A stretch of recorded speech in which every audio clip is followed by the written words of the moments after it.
Welcome, everyone. We will have our Millikan Senior Class President, Jayla DeRusso, lead us in the pledge. Jayla. Please place your right hand over your heart.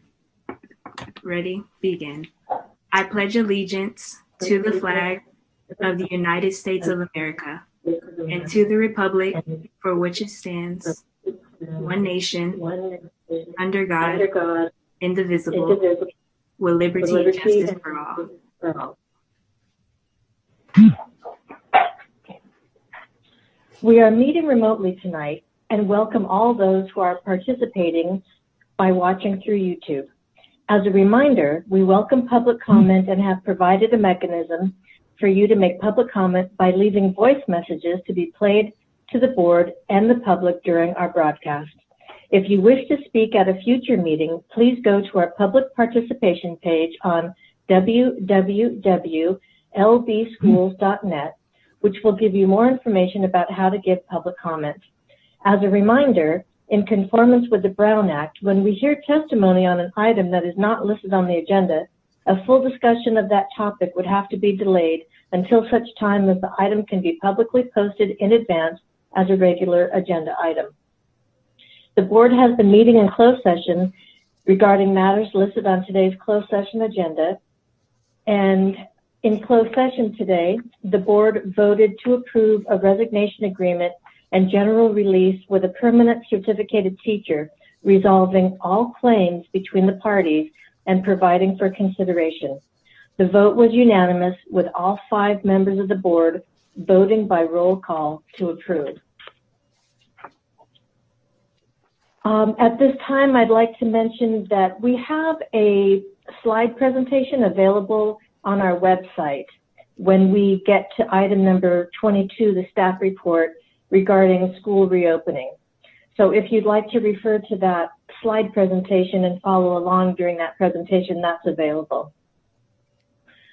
Public hearing, we have none. Agenda items. Do we have anything to list separate or adoption of the agenda? I move adoption of the agenda. Second. Discussion. All in favor by roll call vote. Dr. Benitez. Aye. Ms. Kerr. Aye. Mr. Miller. Aye. Mr. Otto. Aye. And I vote aye. So hearing no opposition or no abstentions, that passes unanimously. Approval of minutes.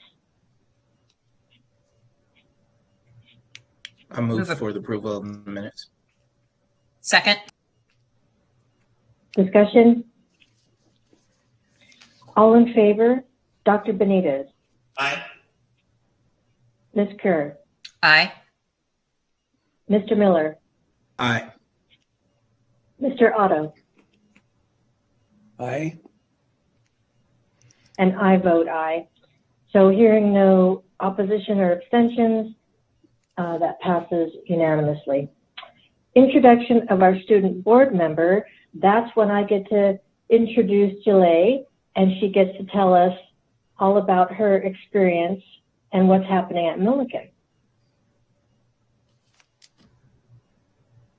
Good evening, members of the Board of Education. I am Jayla DeRusso, Senior Class President of Millikan High School. Thank you for giving me the time to present my school's activities to you. For the last 2 years of my high school career, I have been heavily involved in the many activities offered at Millikan, including BSU, which is the Black Student Union, journalism, ASB, and Female Leadership Academy.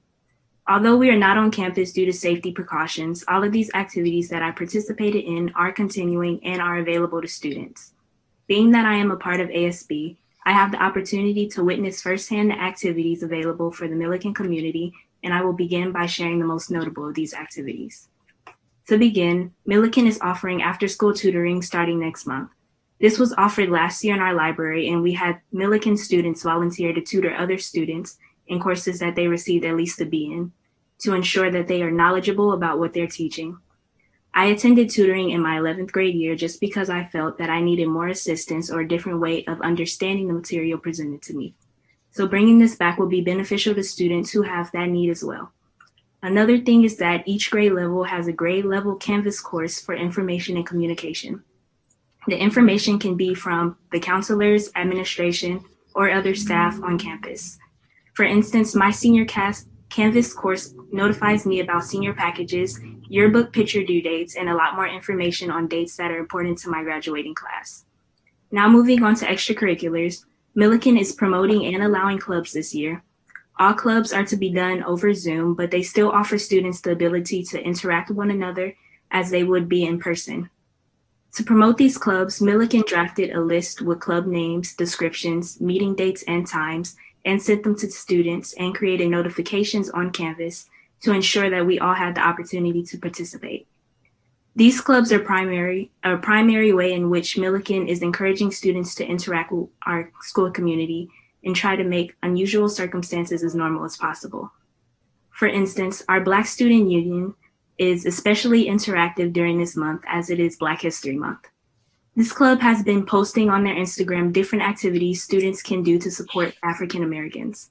For instance, this week is Crazy Inventions Weeks, and students were instructed to walk around their house and find things created by an African American person, research it, and share what they learned about it on social media. So that's just one of the ways clubs are finding opportunities to allow students to be interactive at home. Another extracurricular in which I currently participate in is Millikan Corridon, which is the Millikan's newspaper. I was formerly a web editor, and now I'm one of the co-hosts of the podcast, Two Peas in a Podcast. And we try to incorporate a lot of interactive things in the podcast. We focus on allowing students to navigate our conversations. We invite students to share their opinions on topics. We also have them come and talk about issues such as lack of motivation, difficulty paying attention in class, and many other topics. Furthermore, we like to recognize the achievements of our students. For Black History Month, we recognize students that committed to or got accepted into historically Black colleges and universities, just to show them that they are not going unrecognized and that we applaud them for thriving during this difficult time. It is evident that for some students, such as myself, we are experiencing difficulty choosing whether or not to attend these colleges. And for this reason, we contacted students who go to these colleges to share their experience and give us real insight that we could potentially use to make our decision. Now going into what ASB is doing, our ASB director has organized us into groups and has assigned these groups a week where we choose a theme and activities we want the Millikan community to participate in. So for instance, my group was assigned the week of March 17th, so we kept the St. Patrick's Day theme, but we're focusing on teachers rather than students for the week. We recognize that teachers too are struggling with online learning as much as students are. So we are planning a week full of activities to show our appreciation. One of our days will be to surprise teachers on Zoom with notes that contain compliments or our reasons for being thankful. Another thing that ASB does is Zoom bombs. So during Spirit Week or Spirit Days, where we have holidays such as Christmas, ASB members will decide what should be done these days. And going along with the theme of Christmas, we usually tell students to wear ugly sweaters. So on that day, students who want to participate by wearing an ugly sweater are instructed to keep their camera on for about 20 minutes, not knowing that Millie or Robbie Ram, which is our school mascots, will come into the class, take down names of the students who are completing the task, and then later on they'll get a prize sent to their house, which could be a shirt, a Millikan mask, a bottle, or anything else in our inventory. The last thing I will mention is that Millikan ASB encourages students to participate in national days through social media. For instance, February 4th was National Counseling Week, and we were instructed to email our counselors and show appreciation. In the past, we had days such as Pret Appreciation Day or National Taco Day, where you share an image of you doing what the day calls for with Ram High ASB, which is our ASB Instagram, and we reshare it to encourage other students to participate as well. Those are some of the activities available to the students, staff, and administration at Millikan High School. Thank you for taking the time to listen to my report. And thank you, Jayla. Yes. So you're the senior class president? Yes. Okay. So you've been making some plans. Do you have things narrowed down as far as schools are concerned? So as of right now, I'm torn between Howard and Spelman University. Okay, well, you know what? We wish you luck, and we know you're going to be successful, whichever school is lucky enough to have you. And thank you for joining us. And we know that you're probably busy with homework or reports or something, and we don't expect you to stay with us. You're welcome to stay, but know that if you need to go, that's all right also. Thank you, guys. But thank you, Jayla. Okay, next we have communications, child development centers, staff appreciation with Cindy Young. So welcome, Cindy. Hi, thank you. It's an honor to be joining you this evening.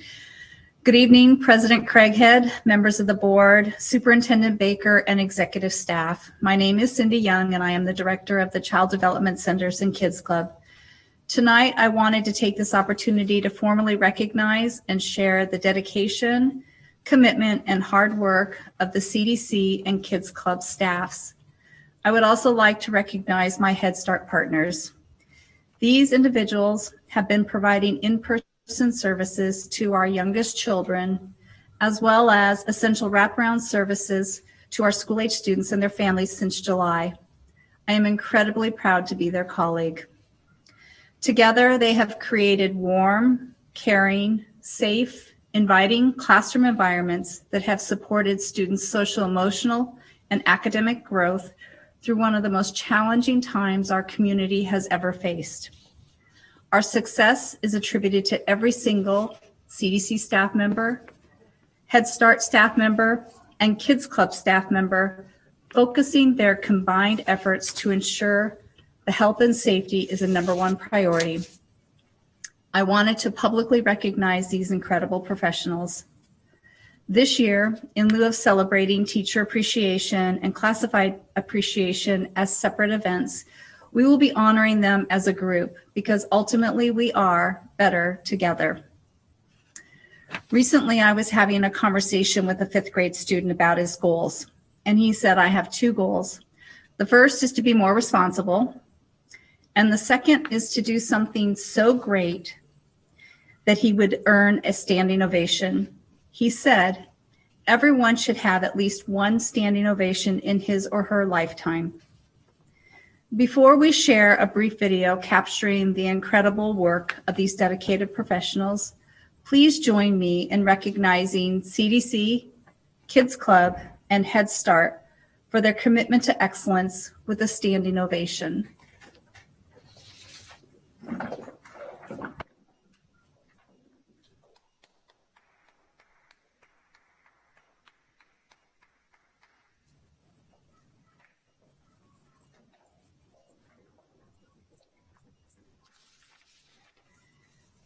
I invite you now to enjoy this brief video highlighting the CDC staff and students.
Thank you. And thank you. That's really incredible to see how little kids can stay socially distanced, how they're wearing their masks. That's, I think, maybe surprising to some people how our youngest kids can be so responsible. So thank you for that. And thank you to all of our Head Start and CDC teachers who have been on the job with the kids since the summer. So thank you. Next, we have National Board Teacher Recognition with Christy Kale. Dr. Kale. Good evening, Madam President, members of the board and executive staff. National Board Certification is one of the most respected professional certificates available in education, and it provides numerous benefits to teachers, students, and schools. The National Board Certification process is designed to develop, retain, and recognize accomplished teachers in schools nationwide. And in Long Beach, we're lucky to have 175 nationally board certified teachers. We also have a program that's led by Leonardo Ramos, who's with us today. Leo, can you wave so they can see you? All right. And Leo helps support teachers who are going through the certification process, as well as those who've already achieved their national board certification. He has prepared a video for you for tonight's communication. And in this video, you will hear a brief overview of a program and have an opportunity to celebrate teachers that recently achieved their national board certification and those who renewed their certificates this year. So this is a major accomplishment in any year, but especially so this year. And I'm just gonna hold this up so you can see, if the teachers were here tonight, we would be providing them with these certificates. Unfortunately, we can't do this in person, but we promise we're gonna get those certificates out. So without further ado, I'm gonna ask us to roll the video.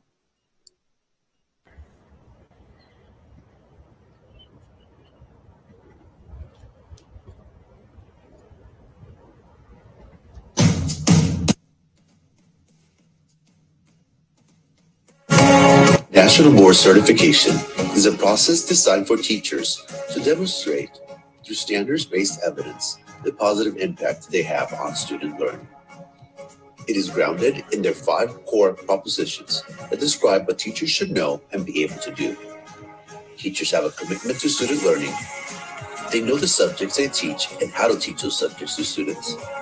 They're responsible for managing and monitoring student learning. They think systematically about their practice and learn from experience. And teachers are members of learning communities. The certification process is designed to collect standards-based evidence of accomplished practice, and it is divided into 4 components: content knowledge, differentiation in instruction, teaching practice and learning environment, and being an effective and reflective practitioner. In Long Beach Unified, we offer support to teachers at the different stages of the program. We currently have 41 teachers who are in the pre-candidate program, 33 teachers who are in the candidate program, and 175 who have received their national board certification. To be a part of our pre-candidate program, teachers need at least 3 years of classroom teaching experience. They apply to the program, and if accepted by the Oversight Committee, they participate in professional development sessions led by LBUSD National Board Support Providers. Once pre-candidates successfully complete the program, they have the option to apply to our candidate program. If accepted, LBUSD sponsors the registration and national board assessment fees. Candidates can also attend support meetings provided by LBUSD National Board teachers to get additional guidance on the 4 components. They will work at their own pace to complete the certification process in 1 to 3 years. Candidates that complete the process and are able to successfully receive the certification receive an additional annual compensation at a rate of 5% of the base salary. The district also provides support meetings for those that need to renew their certification. National Board teachers also have the option to become master teachers and provide 60 hours of service outside of their regularly scheduled workday. Those that choose that option receive an additional compensation at a rate of 5% of the base salary.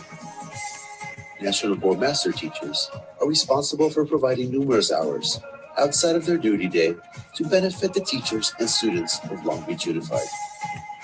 Using the proposed hours log and estimating their current hours, we can begin to see some of the impact they have on our district by providing over 775 hours of assistance to National Board, pre-candidates and candidates, more than 1,100 hours assisting new and experienced teachers, over 1,200 hours assisting student teachers, close to 700 hours offering professional development activities, over 1,300 hours of curriculum development, and over 4,200 hours of student support aimed at closing the achievement gap. Besides giving a brief overview of the program, we would also like to take this opportunity to acknowledge our brand new National Board teachers. Achieving a National Board certification is an amazing feat and demonstrates their hard work and commitment to continuing their growth as educators.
Let's also take a moment to acknowledge the National Board teachers that renewed their certifications this year.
Well, thank you for that presentation. It's a lot of time and effort goes into that program. Okay, next on the agenda, we have the Measure E and Measure K Bond Citizens Oversight Committee Annual Report. Yumi. Yes, I'll kick it off. Our Citizens Oversight Committee really plays a very vital role for our Measure E and Measure K bond programs. This independent committee meets many times during the course of the year to review our progress, as well as to ensure that our bond funds are being spent in alignment with the intent of the voters and in the measures. And so we're very appreciative of their service. And so I'd very much like to welcome Walter Larkins, who's the chairperson of the committee, to provide our annual report. Thanks, Yumi. Appreciate that. And nice seeing everyone. I haven't seen you all in quite a while, so it's been an exciting and eventful and transformative year, I think, for everyone dealing with COVID-19 and managing ourselves through that process. And so I have a prepared statement, as you can probably imagine. So there's a lot of good news that we're going to discuss with that, but it's relatively short. So, of course, thank you, President Craighead, board members, Superintendent Jill Baker, and staff. My name is Walter Larkins. I happen to be the chairperson of Measure E and K Citizens Oversight Committee. And I'm here really to, on behalf of the Citizens Oversight Committee, to present our 12th annual report to the community, which details another year of bond program accomplishments for the Long Beach Unified School District. So there are several highlights that I'm going to bring up, one of which is we've completed progress totaling over $180 million during the period of 2019 and 20. Projects included classroom support facilities, heating, air conditioning, and athletic field improvements. And some of you have seen those improvements in your facility, or maybe you haven't, since COVID has isolated some of you from those events. But there's a silver lining to what's going on. We've been able to really accelerate some of the programs because obviously the schools aren't occupied in a way that would normally be in a quote unquote normal academic year. So we're proud to report that although schools were closed for in-person instruction in the spring, renovation and construction continued without interruption. In many cases, the team was able to accelerate construction to prepare classrooms for return of students and staff. The committee held 4 regular meetings and 1 special meeting with tours of a few campuses and modernization projects underway. During each meeting, the committee reviewed project statuses, and we had financial reports for the programs that are pretty detailed and actually on the website that you can all see. This past December, the district's independent audit firm presented the completed annual performance and financial audit of Measure E and K bond program, which found no findings for the 8th straight year. And the committee remains very impressed with the district's meticulous record keeping and financial stewardship of public funds. And that's quite an accomplishment, and that as far as school districts across the country, that's one of the highest ratings that you can get.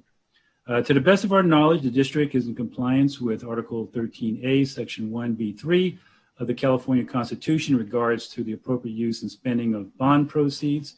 On behalf of the Citizens Oversight Committee, I want to acknowledge the board, Superintendent Jill Baker, the district staff and families, and the community for their steadfast partnership and demonstrated flexibility and commitment, adaptability to the navigating these sort of uncharted waters, which is really an understatement. We shall be proud that our bond projects are leaving a great legacy for generations of students to come. Thank you very much for your time, and I appreciate your continued support of what the committee is doing. And thank you, Mr. Larkins. Yes, and thank you for your service, and to all of those volunteers that serve on that committee. So thank you. Thank you very much. Let's see. Next, we have our Ms. Craighead, I just had a quick question.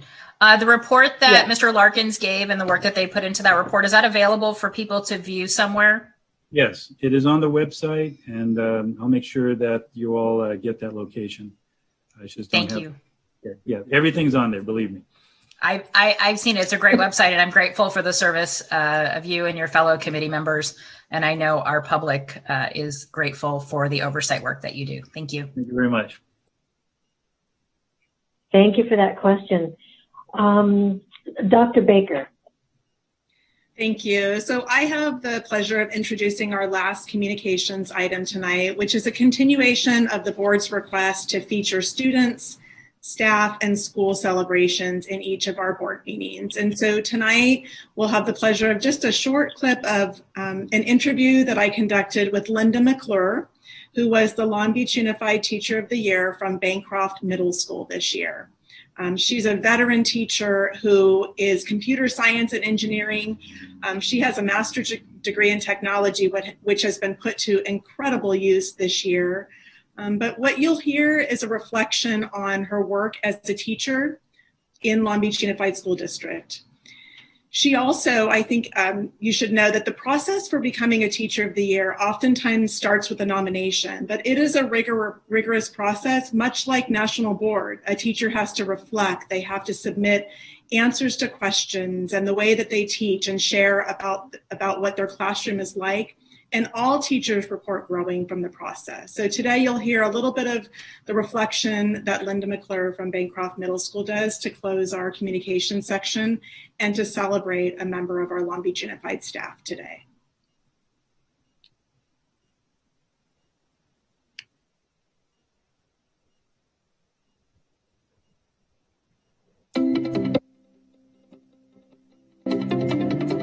What are some of the biggest lessons learned that you might encourage a newer teacher to just know, to be patient with, and to know this is coming or this is going to get easier, or just kind of your lessons over time? Study restorative justice. I have been studying that now for the last couple of years with a cohort at my school, and it's taken a while to get it, but I feel that understanding some of those methods of listening beyond discipline and punishment. I would say a really big aha moment, and I don't remember when it happened, probably more recently than it should have been, is really recognizing that when kids are not doing well, when they don't,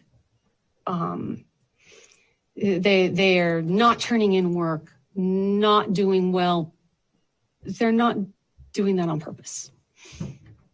What changed in your classroom? Can you give a few specific examples of what changed in your classroom? And I'm really interested because our work as a district in excellence and equity, and putting those two things together, the high expectations for students and quality teaching, and knowing that we have to do something different for some students who need supports, need a different approach, need a different kind of acceptance to get them to excellence. That's how those two things go together for me. And in your teaching way, you described that. But you also described a different kind of awareness inside yourself that then allows you to interact with your students differently. So talk about some of maybe their techniques, maybe it's self-talk, things that you learn to say to yourself, to transform the way that you think about discipline or classroom management. Well, I have a memory of a student that had an anger reaction to failure of any sort, and rather than some kids get real quiet and shut down and kind of just goof around, and that's a little bit more of the regular thing I see at the age that I teach. The student was a little more explosive, and which is more disruptive. So it's definitely something you notice right away. And it's really easy to have a knee-jerk reaction to that. You need to leave, or this is, you can't do that in my classroom. What we did is we talked about what he could do instead. He just needed permission to not do that software program. If he was feeling frustrated, he wanted permission to stop. And it's so easy to say, well, but you can't stop. Other kids have to do it. Why shouldn't you do it? Why couldn't I just say, sure, you have permission to stop. If you're feeling frustrated, stop doing that activity. And why don't you just, why don't you go to another personal activity for 5 minutes or 10 minutes, however long you need. And now you're not frustrated anymore, and you feel better, and I feel better. And at some point, you're going to be able to get back to your work. Thank you, Linda, for the work that you do each and every day. Thank We're you, just Jill. really It's proud of you. it's been a pleasure. I feel really lucky that I work in Long Beach. I think we have a good thing here.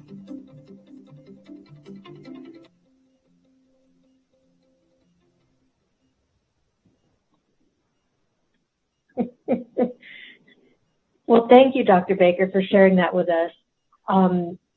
It's always wonderful to see, what some teachers are up to, what students are up to, and in the midst of all of this. But at this time, I'd like to congratulate our National Board Certified teachers, those that recertified, and congratulate again our Teacher of the Year, Linda McClure from Bancroft. And just let our guests know that I thank you for being with us, but don't feel obligated to stay for the remainder of the meeting. We're glad to have you, but if you need to go, we understand that also. Okay, and next on the agenda, we have public testimony on items listed on the agenda. So we will go to those. And thank you for being with us, to our guests.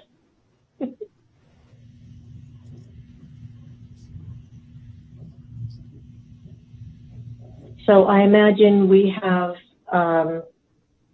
public testimony items, and that would be our phone messages, since we're meeting remotely. Do we have those phone messages? My name is Siri Connor. I am speaking in reference to agenda item 22 that addresses school reopening updates on the February 17, 2021 agenda. I am the parent of a second grader at Cleveland Elementary. I have a concern regarding the requirement for nasal swab testing. Dr. Baker stated it would be an anterior nasal swab, but I believe that this is still unnecessarily invasive to our youngest students. My son is on the autism spectrum. He is unable to tolerate tags in his clothing, and I expect a nasal swab will not be tolerable either. I would like to ask if it is possible to have a saliva test as an alternative for our students who are unable to tolerate a nasal swab. Initially, in reaction to the testing news, we changed our son from in-person to online instruction. However, we had to revert back to the in-person option as the principal informed me that changing his placement would necessitate a change in teachers due to the classes being constructed based on original intention. To change his teacher this far into the school year would be disruptive to my son's education and pose an undue burden. I respectfully request that an alternative mode of testing be established concurrently with anterior nasal swab testing to accommodate our students with special needs. I appreciate your time and consideration in this matter. Thank you. Laura Adams, agenda item 22. LA County has hit the metric to immediately open elementary schools, and they should do so immediately. The science shows that we can safely open now. The CDC does not say vaccines are a requirement to safely reopen. To reassure our teachers to feel safe going back to work, we should be discussing treatments that are now available to treat COVID-19, regardless of our media and unions' neglect to educate our community. Lastly, families should be reminded that we have a beautiful option of choice, the choice for teachers to go back to work or not. Our families who now have a choice to go back to school or not. That's the beauty of this country, and we should uphold these liberties. There might be hurdles, but no more excuses. Our children have endured enough. Every day is a loss for vulnerable children, and their mental health should not be overlooked. Thank you very much. My name is Bill Weeks. I teach at Jackie Robinson Academy. In September, Governor Newsom said there would be little chance of going back before June of 2021. He was right. No one should go back before the end of this academic year. When the CDC says we don't need all teachers vaccinated before going back, that is a politically motivated decision influenced by big business that cares more about profits than human lives. It's unbelievable that educators are not looking at the science. The latest science tells us that the most common way the virus has been spread is by persons who are asymptomatic. All the taking of temperatures every morning will not detect those most common asymptomatic carriers. And even if every teacher was immunized, that wouldn't stop them from transmitting the disease back to their loved ones, or children from transmitting the disease back to their families. Whatever happened to the wisdom of an ounce of caution is worth a pound of cure? The decision to bring the youngest children back first was made without consulting teachers or their union, despite what the school board has tried to tell the public. No one who works with young children daily thinks their masks will stay on, nor the social distancing will be maintained. If a teacher takes even 18 students to the restroom, it'll be impossible to do so without some people passing within 6 feet of one another, especially in a line that's over 100 feet in length. It would take half an hour for 2 boys and 2 girls to use the restroom, and every time a toilet seat was used, it would be compromised. Who would clean them? Our students have not practiced a fire drill in over a year. When we did before, my class would come out and walk side by side with students from other classes. If they wait, this fire drill would take 10 times longer than it would normally take. Is that safe practices? If desks are 6 feet apart, who can walk between them if the kids need to go to the bathroom? And if a student can't walk around and look at the work and can't pass out papers, what is the point of coming in the first place? They can do less work than they can now at home. My students at home now take a 5-minute break and go use the restroom and come right back. Going to school would take half an hour for them to use the restroom. The CDC has also said that teachers who are in high-risk categories should be given a choice virtually, but this is never mentioned. I'm in a high-risk category, and no one has approached me about my choice to teach virtually. My kids have been doing very well virtually. The test scores have been high or even higher. My name is Jamie Torres, and I'm calling regarding the reopening of schools. As a parent and a credentialed teacher in the state of California, I think our district should move to follow the science, follow the recommendations of the CDCs, and reopen the schools as is recommended. Many of our students in low-income communities, people without access to technology, or parents who are unable to keep up with online school due to work schedules and other obligations, are falling far behind their peers. And while some students are doing well on Zoom, others are not. And we need to make sure that our achievement gap decreases, or at the very least doesn't get any larger than it currently is. And the best way to do that is to give students a safe space to come and attend class under direct teacher supervision. My name is Carla Castro. This is for the February 17th, 2021 session, agenda item number 22, reopening of schools. Dear Long Beach Board of Education, upon hearing of the executive staff pushing forward with reopening our schools in early March, I was in disbelief that our board would move in such an aggressive and unprecedented manner. It saddens me that the Board of Education and executive staff, who often boast of having all stakeholders in mind when making decisions, have truly and purposely left out teacher input. We are in unknown waters, and proceeding in such haste and disregard will ultimately cause serious health and possible death among teachers and support staff. If or when I get COVID-19, which one of you will look my son in the eyes and explain why his mother had to die needlessly? Why did she have to make a choice between her job and her life? Why are you in such a hurry to put so many in harm's way? Which of you is willing to work in a classroom for 6 hours knowing it is increasing your risk of contracting COVID? Which of you will put your health in jeopardy the same way you are asking of your teachers? If you're not willing to risk your health, then why are you asking teachers and support staff to do the same? I only ask that you delay opening until April 12, 2021, so most of us can get vaccinated. I am currently waiting on 5 lists. 2 are county, 2 are through pharmacies, and 1 is through Kaiser. And I'm hoping to be called soon. But I do not know when that will happen. I'm just asking for more time so that me and my colleagues can be vaccinated and return to school safely. I thank you for your time and consideration on this matter. Remember, if you're not willing to risk your health and life, why are you asking us to do so? Thank you. Hello, I am a special education service provider in Long Beach Unified. I wish to remain anonymous. Per our return instructions, I do not consent to the weekly testing of asymptomatic staff and students. I believe we have the right to return to in-person learning without being coerced into unwanted weekly medical procedures. Thank you.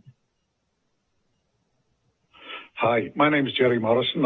I'd like to address an item on the agenda concerning school reopening, and this is a comment for the public session. I'm a teacher at McBride High School, and like all teachers I know, I'm looking forward to the day when I can teach my students in my classroom. When I became a teacher, it wasn't to sit in front of a computer monitor all day. This last year has been a challenge to us all. We all want it to be over, but I would hate to think that we would throw all the hard work away when the end is in sight. As much as we all want to be back in class, the safety of our students, the staff, and our families has to be in the forefront of our minds as we reopen schools. Right now, there is confusion about what exactly opening the schools will entail. Teachers, parents, and students are being told different things. Sometimes we're told one thing by a district official one day and something completely different the next. In order to do this properly, we all need to be on the same page. The transition to remote learning last summer was far from perfect. The district seems to be more concerned about fidelity to a pre-pandemic bell schedule than to figuring out what was best for our students. When surrounding districts altered their schedules to help adapt to teaching on Zoom, our district insisted that we all sit in front of our computers for the whole day. And when other districts shortened classes to allow time to work with students and families who need extra help, our district insisted that the classes remain the same length. This resulted in making remote learning an unnecessarily stressful situation for our students, parents, and teachers. We need to make sure that we get this transition back to face-to-face learning right. Otherwise, the consequences this time could be a lot worse. We all have a role to play in getting this right, but ultimately, it's the school board where the responsibility lies. I urge the school board to take control of this process. Scrutinize the plans for reopening, question the data behind the pronouncements, provide the equipment that we need in the schools, and adopt a reopening plan that we can all stand behind. The health and safety of our students, teachers, staff, and their families is at stake here. Thank you. Hello, I am requesting that this comment be placed under item 22 for the agenda, or if that is already filled up, please place it under items not listed on the agenda. Long Beach Board of Education members and Long Beach Unified Executive staff. Hello, my name is Irma, and I come from a long line of Long Beach Unified employees and alumni dating back to the 1930s. Many of my family members have worked for and are currently working for Long Beach Unified, and we are proud and honored to belong to the Long Beach Unified School District family. Counselors are an essential piece of student support services at Long Beach Unified. They are dedicated to preparing students for success and are often the unsung heroes at our schools. Even though the students are not physically at their school sites yet, counselors have not skipped a beat at converting their support services over. Counselors are actively meeting with their students, staff, and families through Zoom and continue to connect with their students daily through classroom presentations, phone calls, Zoom meetings, emails, and social media messaging. There are not enough counselors or hours in the day to properly address all the needs of the staff and students during these unprecedented times. Counselors are overwhelmed with the amount of time and the attention that needs to be poured into their student populations. It is a shame that counselors have been willing to put in many hours beyond their workday without pay for almost an entire year, but the district will not grant them the ability to work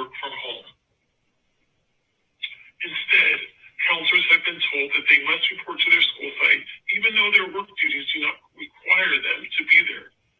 Long Beach Unified should extend a hand and demonstrate how thankful they are that their counselors are willing to go over and beyond, even without pay and sometimes without sleep, just to do what is best for their students. A concrete way to show this thankfulness that costs no extra money would be to actually stand behind their counselors and give them the respect and trust to work from home. This act will help keep your fellow Long Beach Unified School District family members safe. The district loses nothing by doing it, yet they gain everything from it.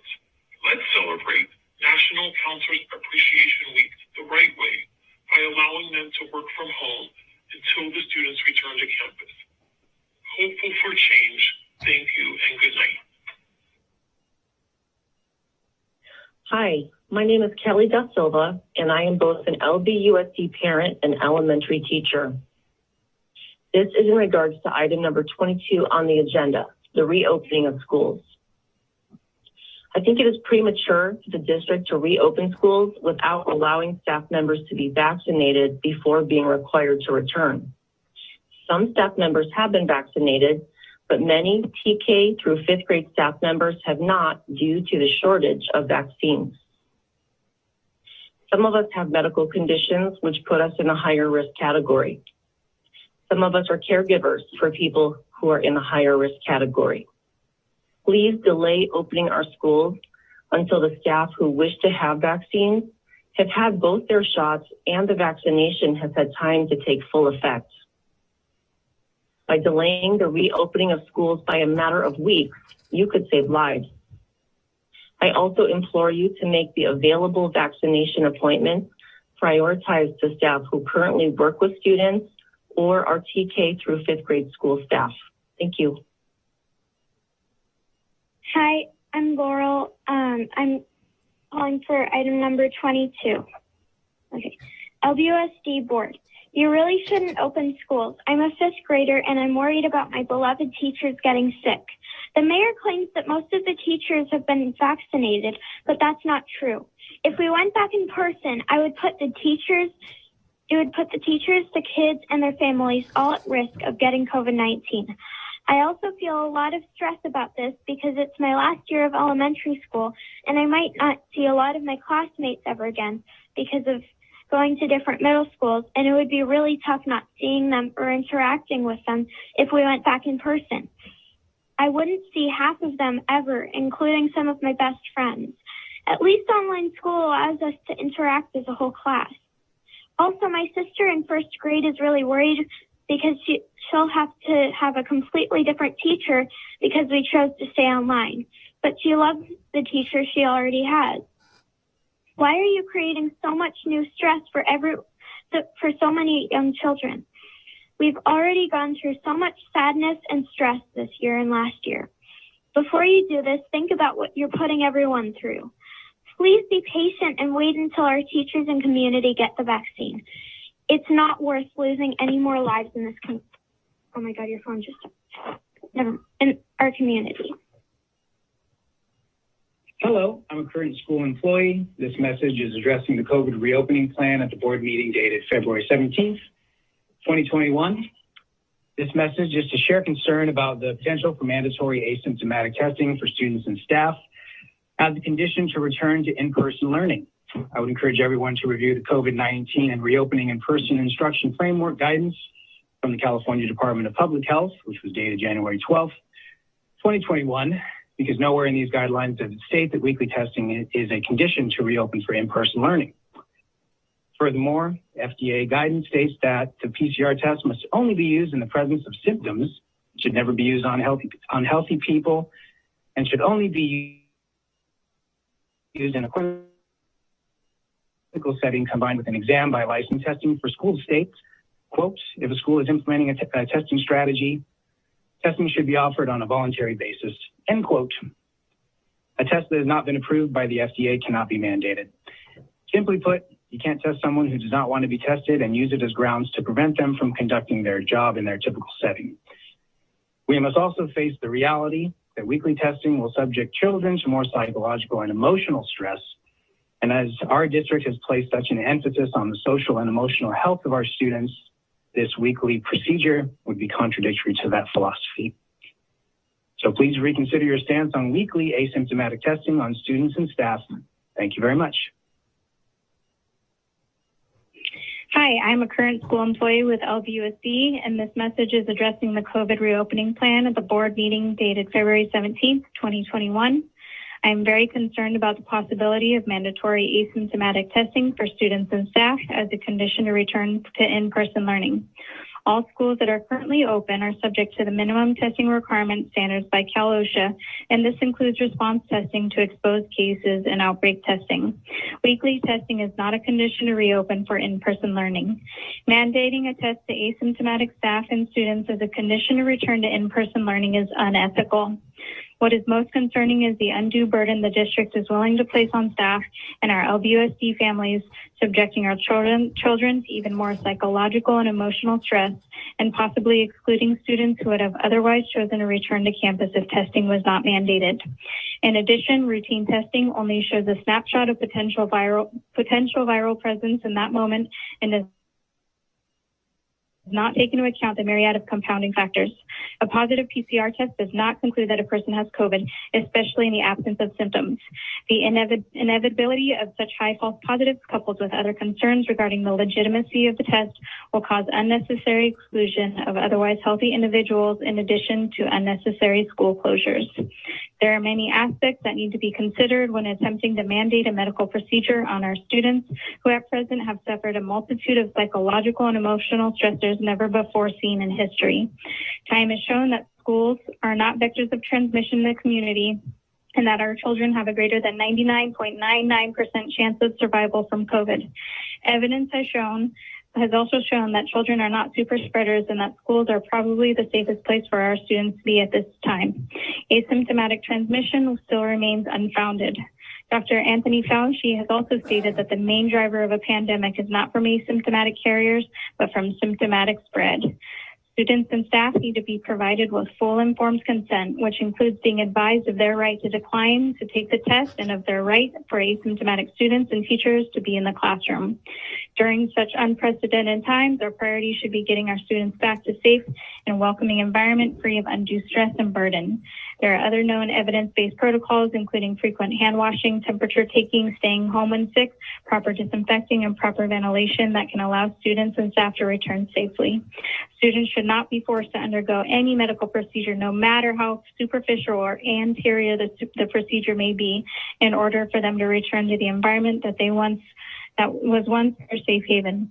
Please reconsider your stance on weekly asymptomatic testing on students and staff. Thank you. My name is Amy Allen, and this comment is for agenda item number 22.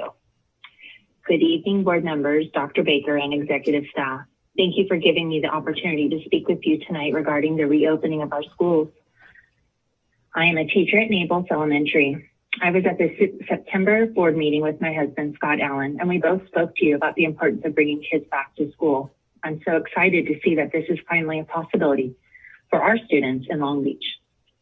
My 7th grader and 12th grader have been attending in-person school since the end of September, and their public school district has not looked back or second-guessed a decision.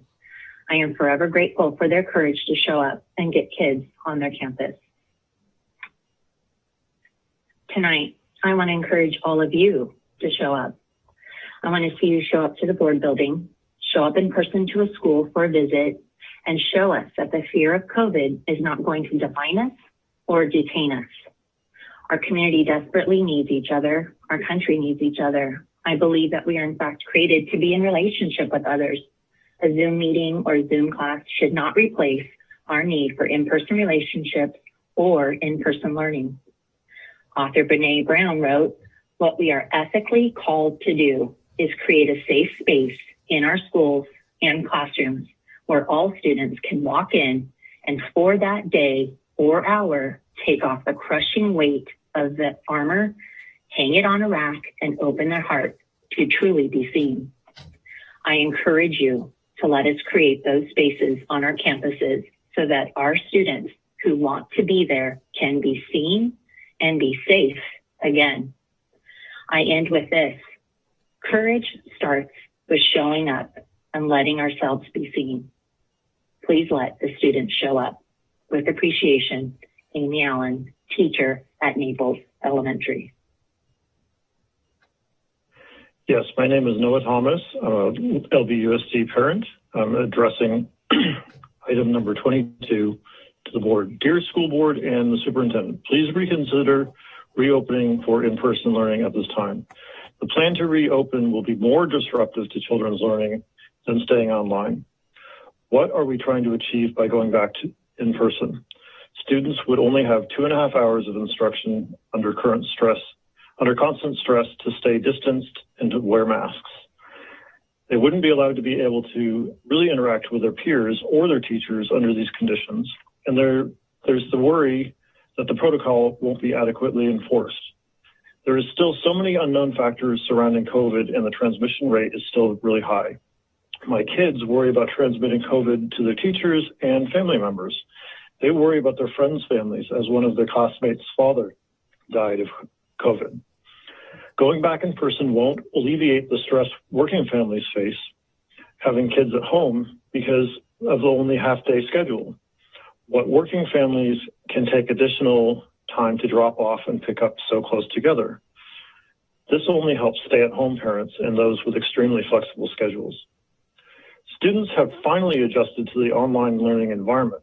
My first grader has come out of her shell and started participating more in her online class than at the start. She has a close group of friends and loves her teacher.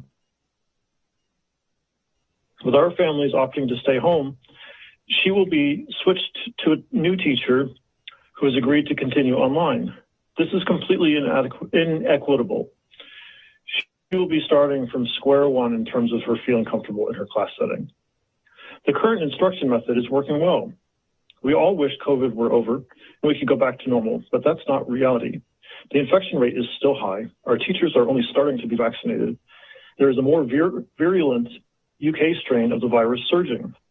This is not the time to increase the risk to our community by going back to in-person education. Thank you very much. Noah Thomas. Hi, my name is Raymond Smith. I'm addressing item number 22, and I'm speaking in opposition to opening schools at this point. I'm a father of first and fifth graders in the Long Beach schools. I'm also an academic administrator at a small college, and so I'm well aware of the issues and challenges faced in returning or not returning to class. I just want to quickly address a couple of issues. One of them is simply the health concerns. Teachers have been vaccinated. It's not clear that all of them have been or will be anytime soon, given the issues in getting the vaccine out, and the same concern about staff members. So I'm really, really concerned both that some member of the staff or teacher might bring the virus to the school, spreading it to many different places, including the students, and then perhaps home to their families, or even though the students are not as much of an issue as carriers, they still can be so. And given the rapid rise of the more dangerous variants, I think it's going to be really dangerous. As Dr. Fauci said, it's another 14 or so weeks. He's predicting that these will be really, really tough. So for health reasons, to protect the health of your community, I really encourage you not to open the schools at this point. My other concern is about just the disruption to student schedules. Our granddaughters have talked a lot about how they've really adjusted very well to the online environment, and having to go to a situation, I think they may be online anyway, but being split up from their friends, maybe not seeing them for the rest of the year, all those sorts of activities are really important to their development. And the kinds of restrictions that you're going to have on the campus to make things safe make it really, really hard. I have a lot of trouble seeing how a class full of first graders can manage to sit for however long they have to sit, a couple of hours without removing their masks. This is going to be really tough for them. And I wonder how much good the teachers can really do if they, as they're staying in their separate space in the classroom, they're not able to see the kind of work the kids are doing. it seems to me that just this disruption will be a really significant issue for the children. And I don't know that it's worth it, especially as if the virus roars back again. Let's hope that it doesn't. But if the virus roars back again and you have to close schools, there's another disruption for a lot of the kids. So I think just in so many different ways, this is just not the time to make the change. You need to wait until the end of the summer and see how things are going then. And let's hope we all. Hello, my name is Leslie Bolam. I am a teacher and parent of a student in the district. I am commenting on agenda item 22, school reopening. I am hoping the district and the board will reconsider rushing to reopen March 1st. Regardless of what new criteria the state decides, COVID numbers remain extremely high and could climb within days as we feel the effects of the past 2 weekends and of the new variants, which now numbers 7. The state has shifted guidelines due to political pressure, but just because we now can do something doesn't mean we should. We are not prepared to reopen March 1st. There are many unanswered questions and many questions this board should be asking before in-person instruction resumes. Starting with, why are we even discussing reopening when we do not have a full plan in place?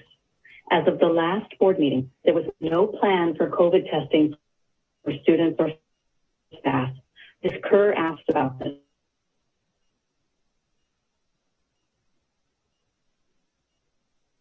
The district's reply was yes, that happens. Specific plans were not prioritized for the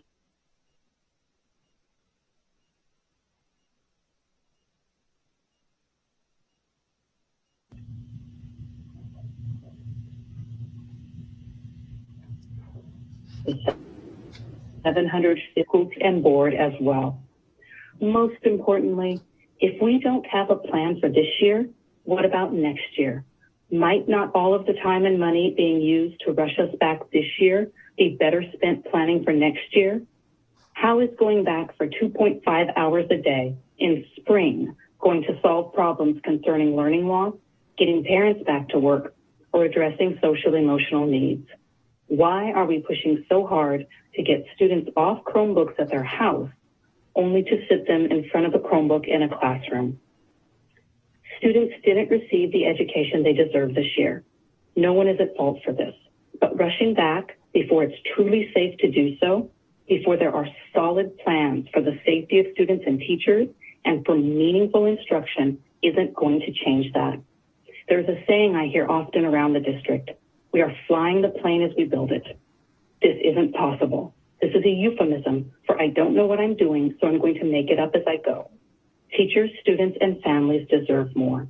We can't possibly be building safe and meaningful in-person learning at all, let alone during a pandemic, without having a clear plan of action. Please do not allow any school to reopen until a comprehensive plan is created and agreed upon by both the district and. Hello, my name is Amanda Needham, and this is in regards to agenda item 22, the school reopening. Hi, that we are at the 30-minute mark, President Craighead. Okay. I imagine we have callers for testimony on items not listed on the agenda as well? Yes, we do. Okay. If there's no objection, we'll go right to those. Oh, Mr. Otto, you're muted, but I see that you have a question. It's just that I think we should let people know that the entire rest of the comments on this agenda item are available to board members, and they can and I expect it, and I know that I will listen to the rest of them. I don't know how many more there are, but I'll make that a practice, and I think we can move on to the next agenda item with comments on non-agenda items, which may have some overlap here. President Craig, I appreciate that. Yes, Dr. Benitez. Is it possible just to get a sense from Leticia how many more comments we had, public comments?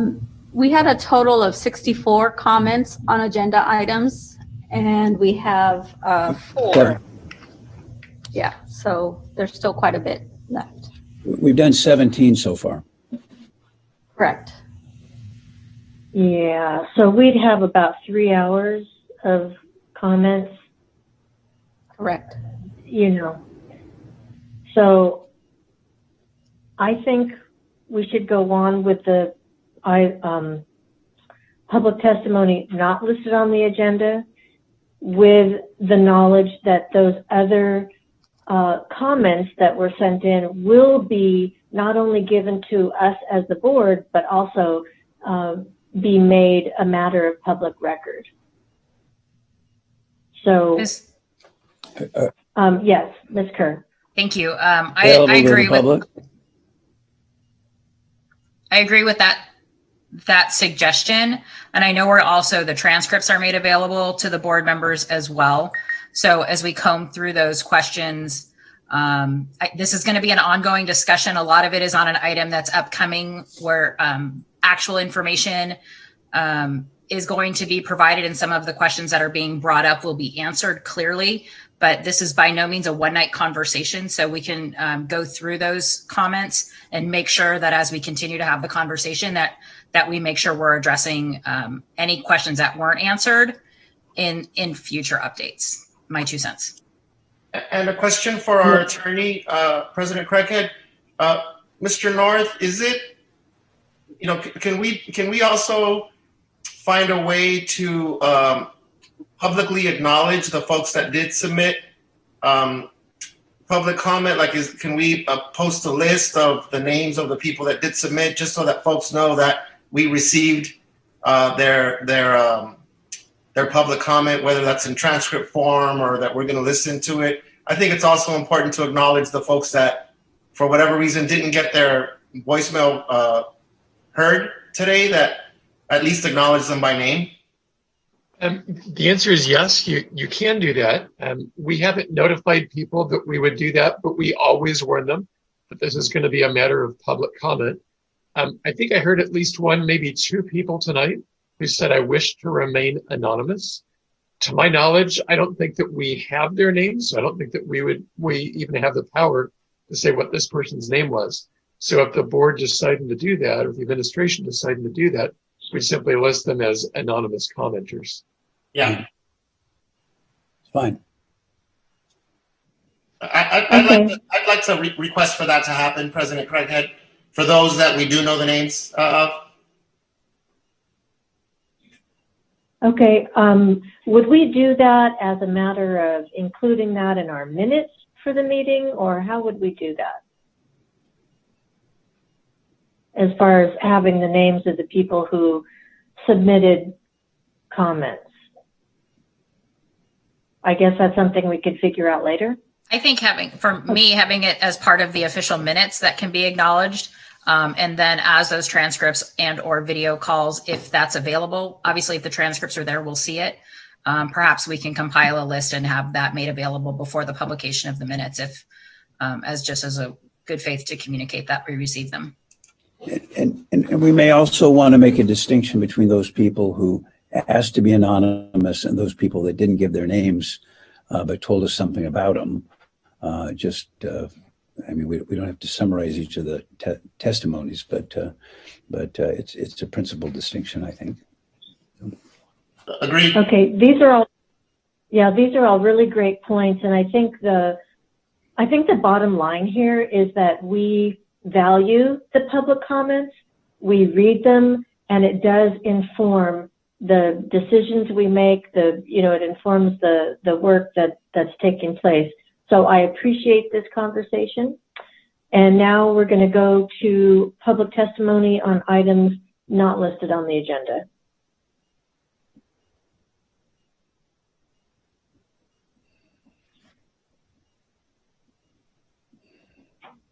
I want to speak on the board's response to public comment on non-agenda items at the last meeting.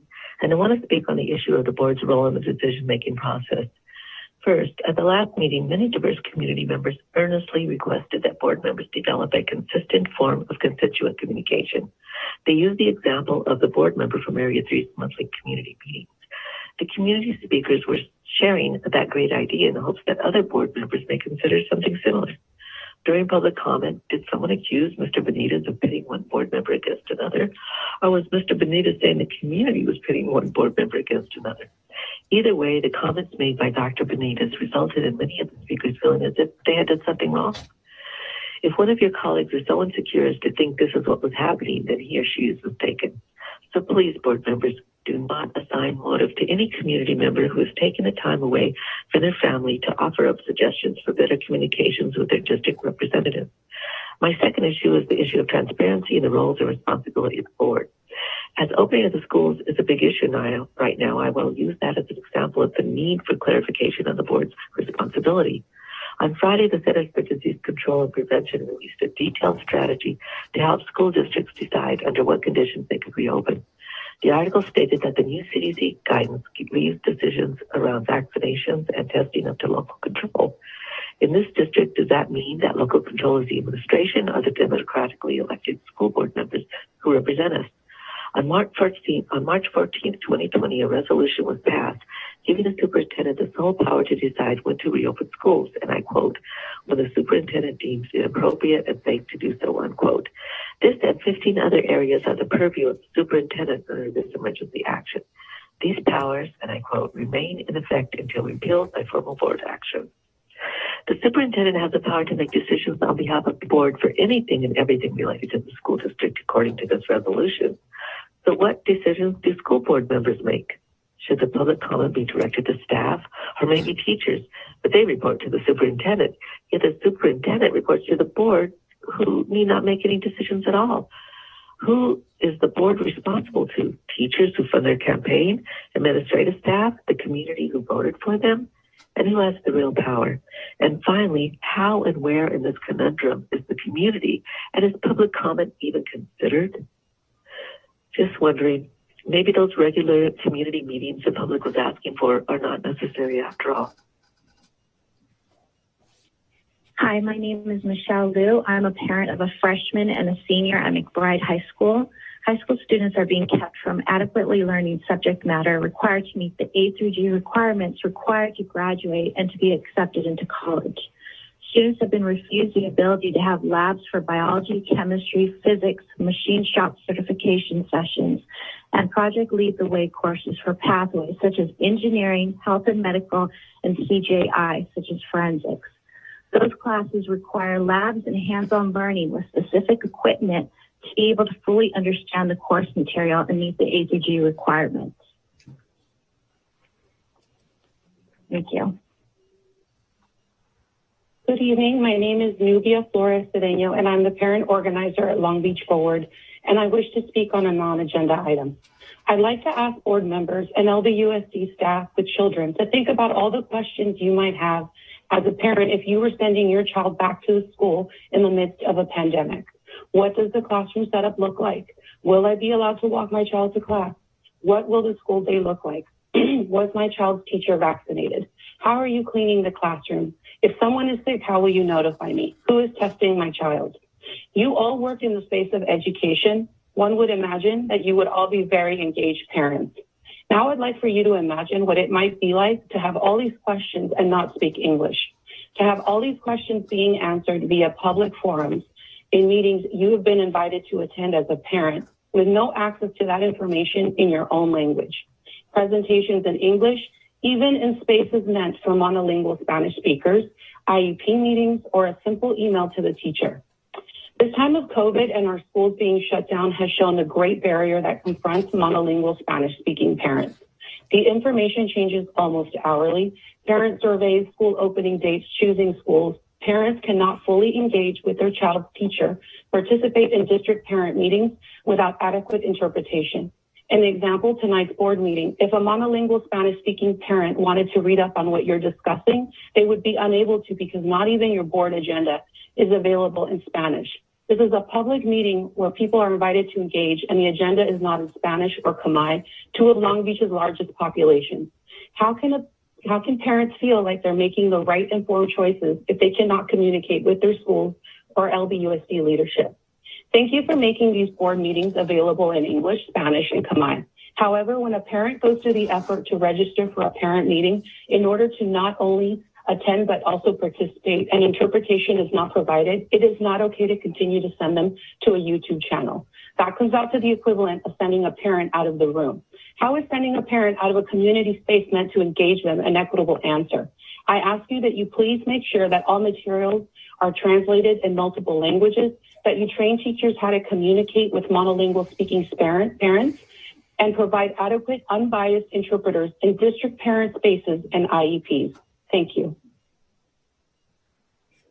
My name is Jerlene Tatum, Long Beach Unified parent, zip code 90810, non-agendized item. According to the California School Boards Association, the role and responsibilities of a board member. Citizen oversight of local government is a cornerstone of democracy in the United States. School board members are locally elected public officials entrusted with governing a community's public schools. The role of the school board is to ensure that school districts are responsive to the values, beliefs, and priorities of their communities. Boards fulfill this role by performing 5 major responsibilities: setting direction, establishing an effective and efficient structure, providing support, ensuring accountability, providing community leadership as advocates for children, the school district, and public schools.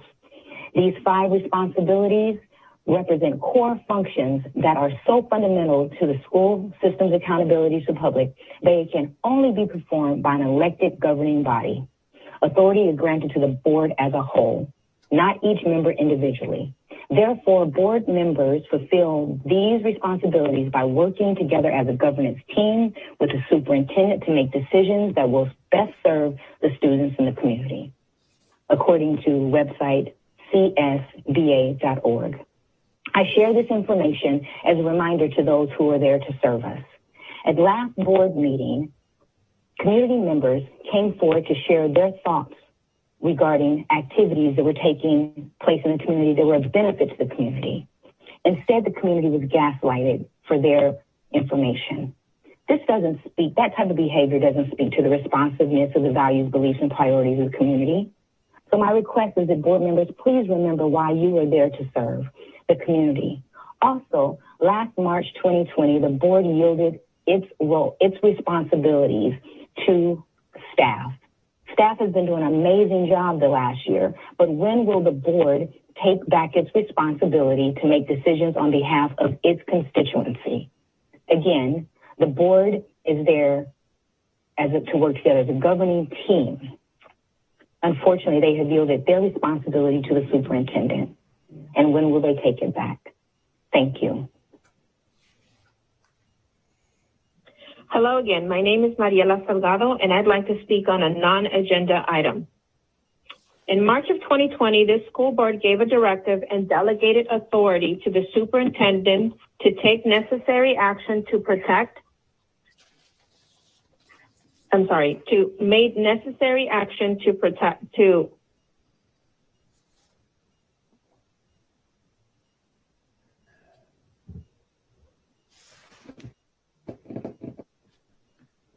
What are the veggies? They're off. Huh?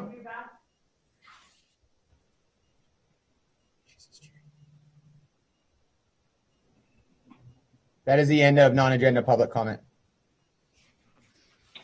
Thank you. It's time for a break, so I'm going to suggest that we have a break until 6:40, unless I see any objections. I'm going to scan the little squares here. I'm not seeing objections, so we're going to break until 6:40. Thank you, everyone.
Okay, welcome back, everybody. I would just like to clarify something for the record. We did institute an emergency resolution last March, giving the superintendent the ability to make decisions, that kind of thing, because of the pandemic, because of the fluid situation. And that ability for the superintendent to make decisions was utilized on a couple of occasions back in March of 2020. And since then, the board has been making decisions, and you hear all of our conversations because we conduct our business during these meetings. So I just thought I would clarify that.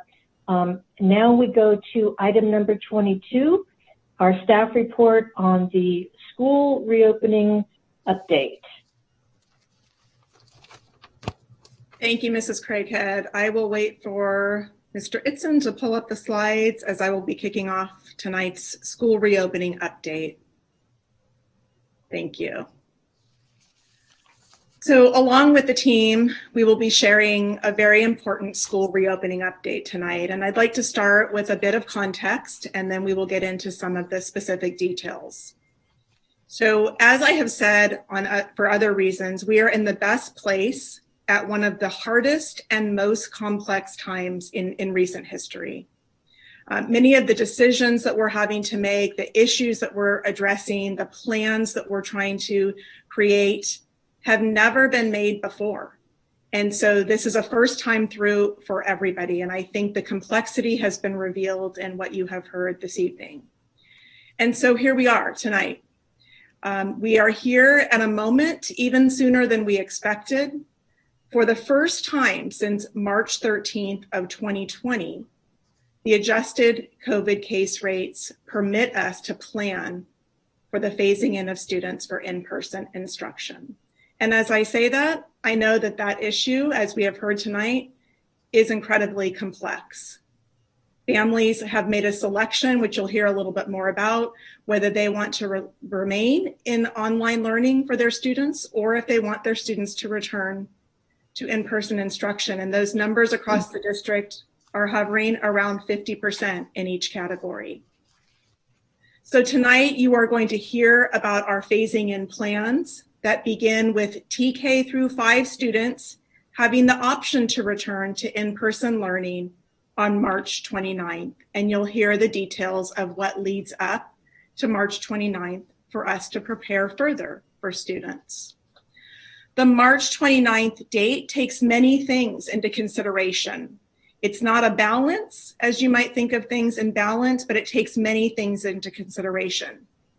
It allows for every single TK through 5 staff member, both certificated teachers as well as classified staff members, to receive 2 doses, not just 1, but 2 doses of the COVID vaccine prior to students returning. And you've heard the appeal by many of our speakers tonight for that to take place. And I'll talk about the vaccination program in a moment, but you can know that this plan is based on TK through 5 staff, certificated and classified, having the option to receive 2 doses of the COVID vaccine prior to students returning. It also allows for an additional safety measure, and that is for the asymptomatic screening of staff and students prior to return. It allows for teachers to have time in their classroom, and you'll hear from Mr. Moskovitz on the elementary timeline. Teachers to have time in their classroom because we know that actually teachers need time to adjust and acclimate to a new environment. So many of our staff have worked from their classrooms during the pandemic, but others haven't. And so this time, the week before students return, for teachers to return, will allow staff to reacclimate themselves with their campus, to go through all of the health and safety protocols that have been developed and updated and practiced and updated again. And we want our staff to feel comfortable with those health and safety protocols. It will also allow for families to begin to reconnect with staff at schools and to see their school as the place of community that it has once been. And lastly, the plan to return students to TK through 5th grade students on March 29th allows for us to think about that week like we think about the first week of school in September. It's a 4-day week.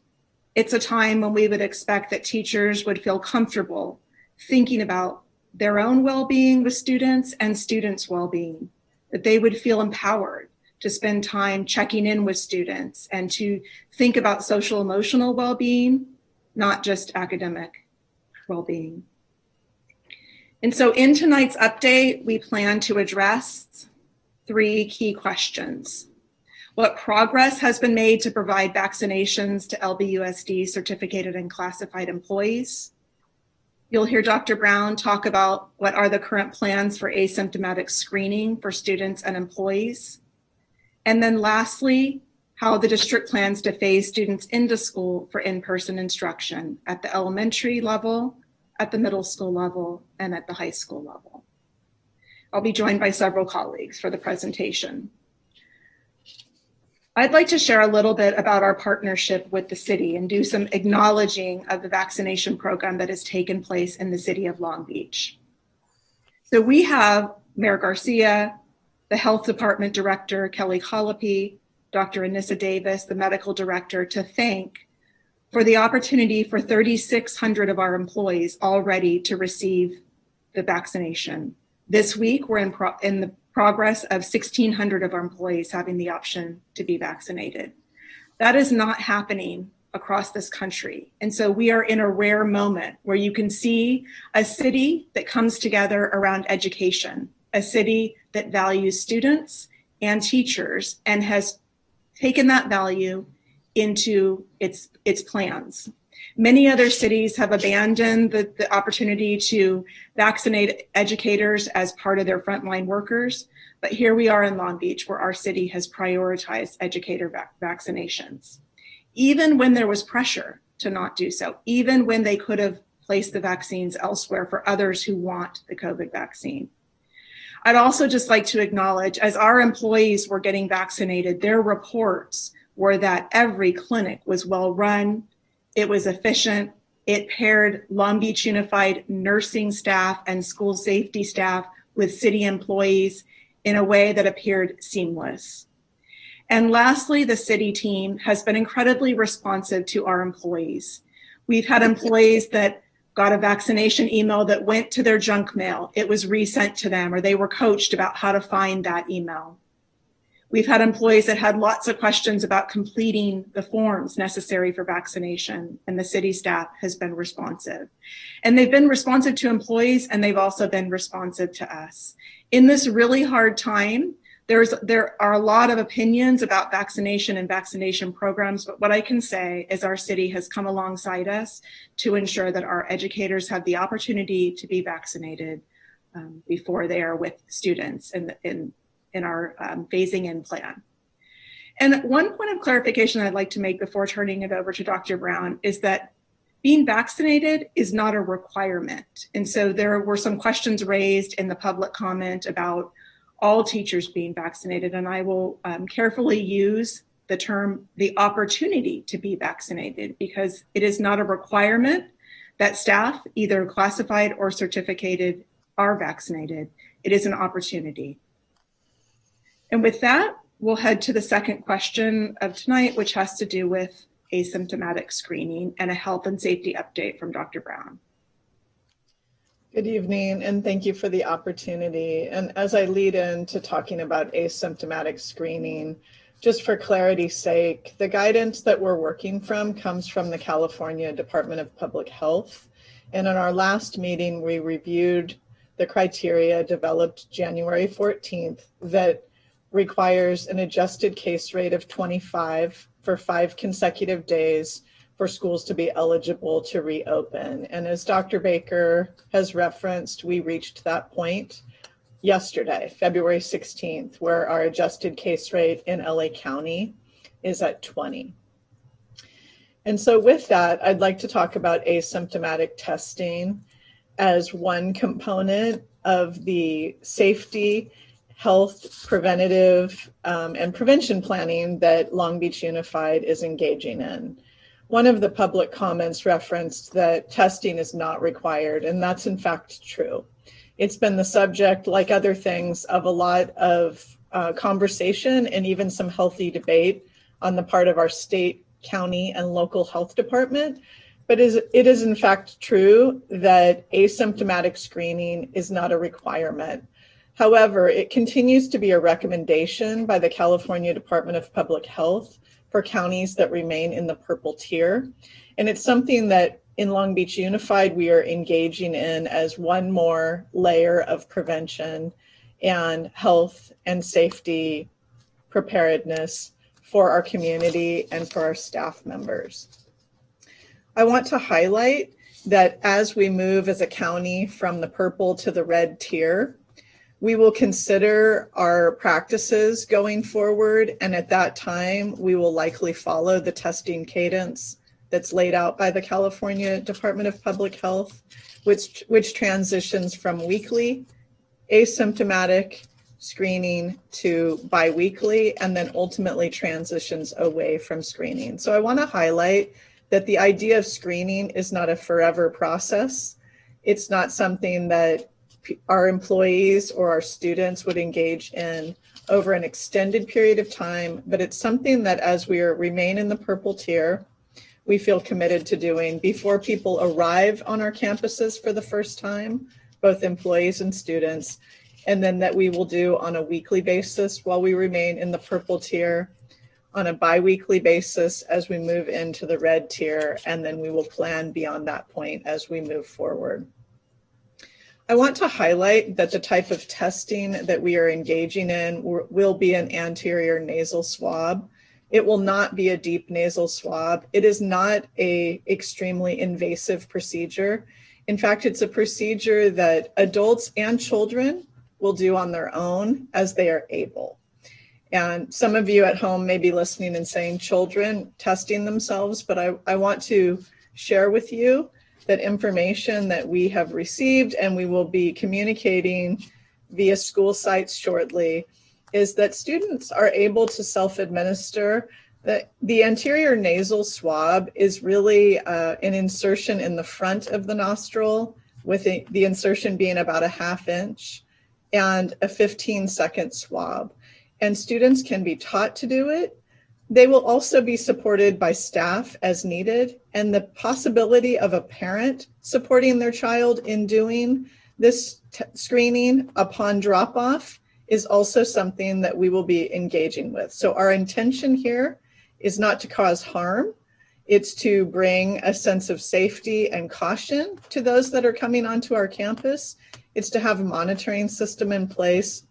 And it's also to allow for children specifically to engage in the testing in the way that is the most comfortable for them, recognizing that children can be taught to do many, many things.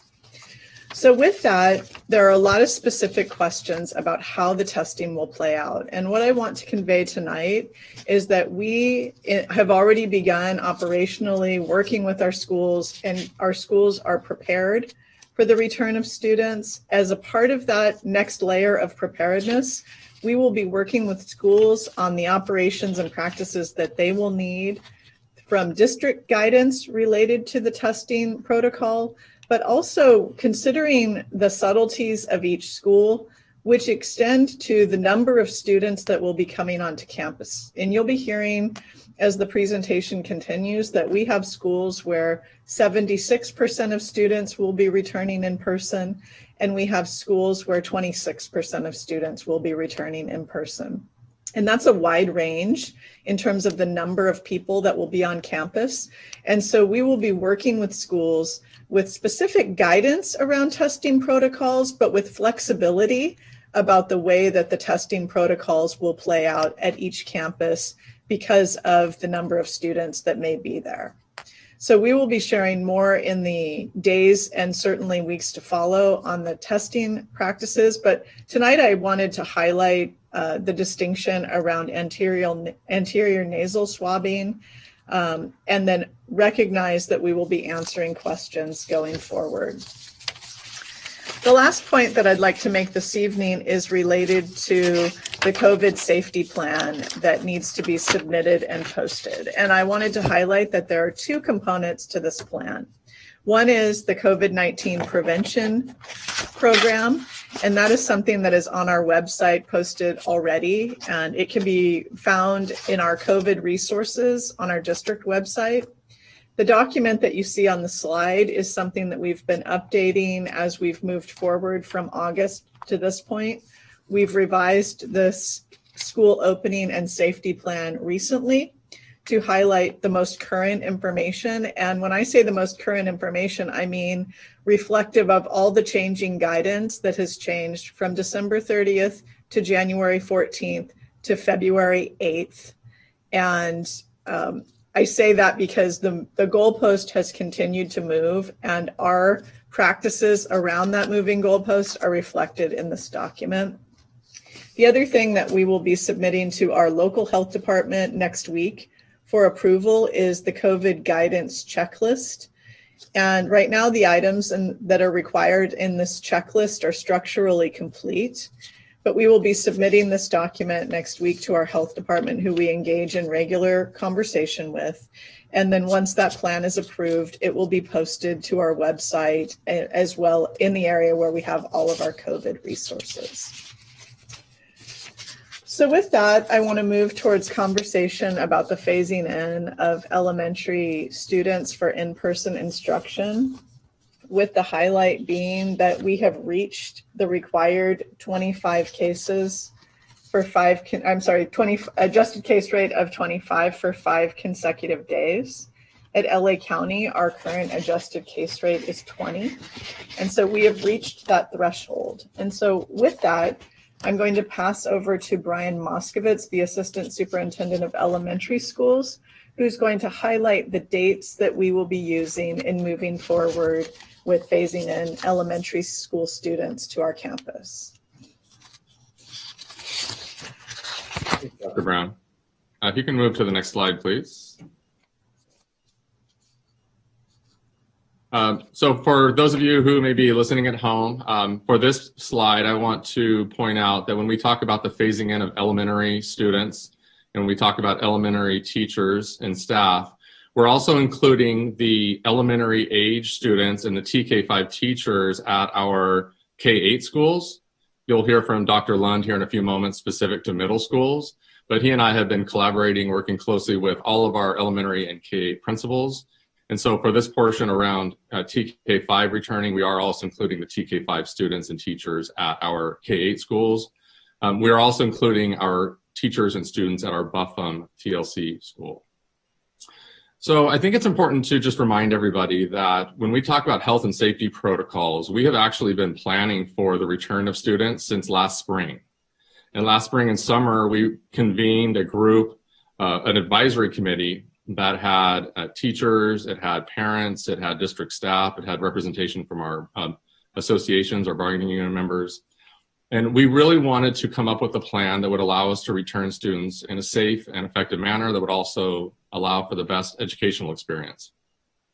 As you heard Dr. Baker say, up until this point, we have not been allowed by the county to reopen schools. So even though we've had these plans in place and available since last spring and summer, this is the first time we've been able to actually put them into effect. I think it's also important to know that while individual teachers may not know the whole plan, our principals at our elementary and K-8 schools have been working on a very detailed reopening schools checklist since late 2020. They have been going through everything from ensuring they have the right amount of PPE on campus, ensuring that they have identified the entry and exit points for students to come and leave school in a safe manner. They have been considering the staffing needs that will be required to properly supervise students, and many more items. So those were just a bit of a highlight. What we recognized was that in order for our principals to be able to make that next most critical decision and move into communication of all of these details, what we really needed was next to find out exactly which students would be returning to our school. You can imagine if a school had 600 students returning to in-person or 200 students returning to in-person, that variation in the number of students is going to have an impact on some of these final plans. And that's why from January 25th to February 12th, we resurveyed our parents to determine which option, in-person, hybrid, or online, they wanted for their children. Now, another, I think, reminder that's important was that we did this back in the summer, and many of you took that survey in the summer. Our plan at the time was to hopefully bring students back early in the school year based on those survey results. And we built our classes based on those survey results in the summer. Of course, now, months have gone by, we're where we are now. And so what we've done is we've looked at the survey results that closed just this last Friday. And this morning even, we were meeting with all of our principals to look at their individual school results and to be able to move forward now with a clear understanding of the date of a return of students, the number of students that will be returning, and what they will be doing over the coming weeks is providing very clear communication, both from receiving input from teachers and staff and from parents, and providing communication to teachers and staff, parents and students around these. We know that there are critical items that need to be communicated and shared. Our principals will be prepared to do so, especially now that we have more clarity around the number of students returning and the return date. So our plan here moving forward is that on March 22nd, all of our TK5 teachers, including those teachers at Buffum TLC, will return to their classrooms. They will continue to teach that week in the distance learning model. They will also have time that we will communicate with them in each of those days to work in their classrooms and prepare their classrooms for whatever may be needed when students return. Then students will return on March 29th. And again, that includes our TK5 students at our elementary and K-8 schools. And that also includes our Buffum students at TLC. And that's only for those parents who have indicated they want their children to return on the hybrid schedule. So I will be available to the board if you would like to ask questions moving forward. I will hand it off back to Dr. Brown to move into a conversation about the middle schools. And then again, we can open up to a larger conversation, question and answer after that. Thank you, Brian. So while the information that we're sharing this evening is very specific to the soon reopening of elementary schools for in-person instruction, we want to also share information about our plans for middle and for high school students. And so in terms of revisiting the case requirements for secondary, the requirement is different. And we shared this at the last meeting, but just to make sure that everybody's working from the same information, the COVID case rate requirement for phasing in LA County for middle and for high schools is that we need to be in the red tier for 5 days, which means that our adjusted case rate would be below 7 for 5 consecutive days. So currently, as referenced before, our adjusted case rate in Los Angeles County is at 20. And to move into the red tier and be able to reopen middle and high schools, we would need to be at an adjusted case rate of 7 for 5 consecutive days. Our great hope is that we continue on the path that we have been on, and we continue to see the decline that we have seen, and we move towards this target at an early point so that we're able to move forward. But I'm going to pass to Dr. Christopher Lund, the Assistant Superintendent of Middle and K-8 schools, who will talk about our planned phasing in for middle school students for in-person instruction. Thank you, Dr. Braun. If we could go to the next slide, please. So similar to what we've learned with our elementary return, our middle school return is predicated upon resurveying parents. I will say that our counselors and administrative teams did an amazing job this year preparing for our reopening. So our classes at the middle school level have been formed based on the original preference that parents cited in their summer survey of whether they preferred an in-person, all virtual, or an independent study program. So building on that, we'll be resurveying parents to verify their current preference for return, and then obviously working with those schedules to see what modifications can be made to accommodate any parents that have a new preference in terms of their in-school or virtual setting. We are looking at the month of March as an opportunity to resurvey our parents. So parents at the middle school level can anticipate some outreach during the month of March to confirm their preference for potential return. We are looking at the week after spring break as an opportunity for teachers to return to classrooms. And then the following week as an opportunity for students to return. You might note that April 20th is not a Monday, it's actually a Tuesday.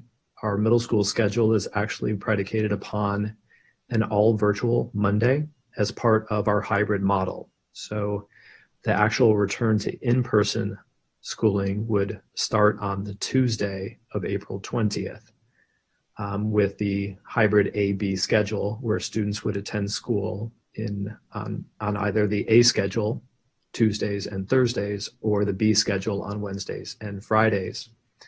So once again, this is highly dependent upon, obviously, that red tier designation that Dr. Brown referenced, a resurveying of our parents to make sure that the classrooms can accommodate the number of students interested in returning, which obviously varies site by site, classroom to classroom, which is something that we're noticing at the elementary level as well. So depending on the number of students that can safely occupy that space with 6-foot distancing, working with our schedules to manage what classrooms teachers use for those spaces and how many students can actually be in those spaces. And like I said, what modifications, if any, are necessary based on the new survey results. So the spring break would be obviously a transition time, with the following week being a return for teachers, and then the following week as a return for students. So that's our current plan in place, and those same precautions or measures that the elementary team is taking into consideration, our middle school principals are also taking into consideration in terms of the checklist required for safely reopening. With this date, obviously a sense of urgency and preparedness is necessary, working through that checklist, making sure our classrooms are fully prepared for the return of in-person learning. So let me turn it back over to Dr. Brown. We can discuss high school. So at the risk of being redundant, I just want to say that the requirement to reopen for in-person instruction in our high schools is the same as middle schools. So we need to be in the red tier, and we need to be in the red tier for 5 days to be able to reopen. So with that as the platform, let me ask Dr. Jay Camarino, the Assistant Superintendent of High Schools, to go over the dates that we are working forward from related to high school students and staff. Thank you, Dr. Brown. What I want to remind our community is that, remembering back in March 13th, 2020, our counselors, head counselors, and administrators, as they were working out the master schedule for the school year of 2021, which is this current school year now, we purposely knew and strategically planned for our students to only have 6 classes. For the most part, students only have 6 classes this year, and some of our seniors have 5 classes this year. So knowing that none of our students have a full slate of classes as our middle school counterparts do, we really have, again, an opportunity to really look at the hybrid schedule for high school, and we planned that our students not only would have 6 classes or less, we would also have students divided into A-B hybrid schedules in this planning. So to really reiterate everything that we have all shared, a lot of planning has happened since March 13th. That is a culmination and building up to where we're at today. So again, same as Dr. Lund has mentioned already, in a week and a half, we will also deploy our parent survey to determine the number of students that will want to return for in-person instruction. And then by April 2nd through the 11th, which is spring break for all of our high schools except for Camps and Sato. Camps and Sato's spring break is the week prior. We will have teachers return on April 12th to prepare classrooms. A lot of our high school teachers have been on campus, so they will just prepare classrooms for distance learning and to continue distance learning from that week. We are anticipating as having our seniors, who really are going to, again, really have a respect for the fact that this is their last year in high school and have missed out almost in a quarter of last year, and this year also, is to have the seniors come back on the week of April 19th and returning on a hybrid schedule, and then on April 26th, the following week, having the rest of our class, freshmen through juniors, return on a hybrid schedule the week of the 26th of April. And I believe the next slide is questions.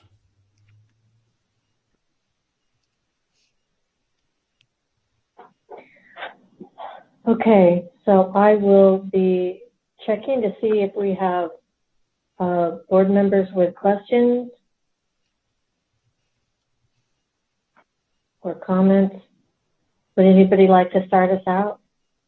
Well, you know what? I'll go ahead and start us out. And I would just like to clarify that the information has been changing. That is one constant thing that we have dealt with in this pandemic, is that the information has been changing.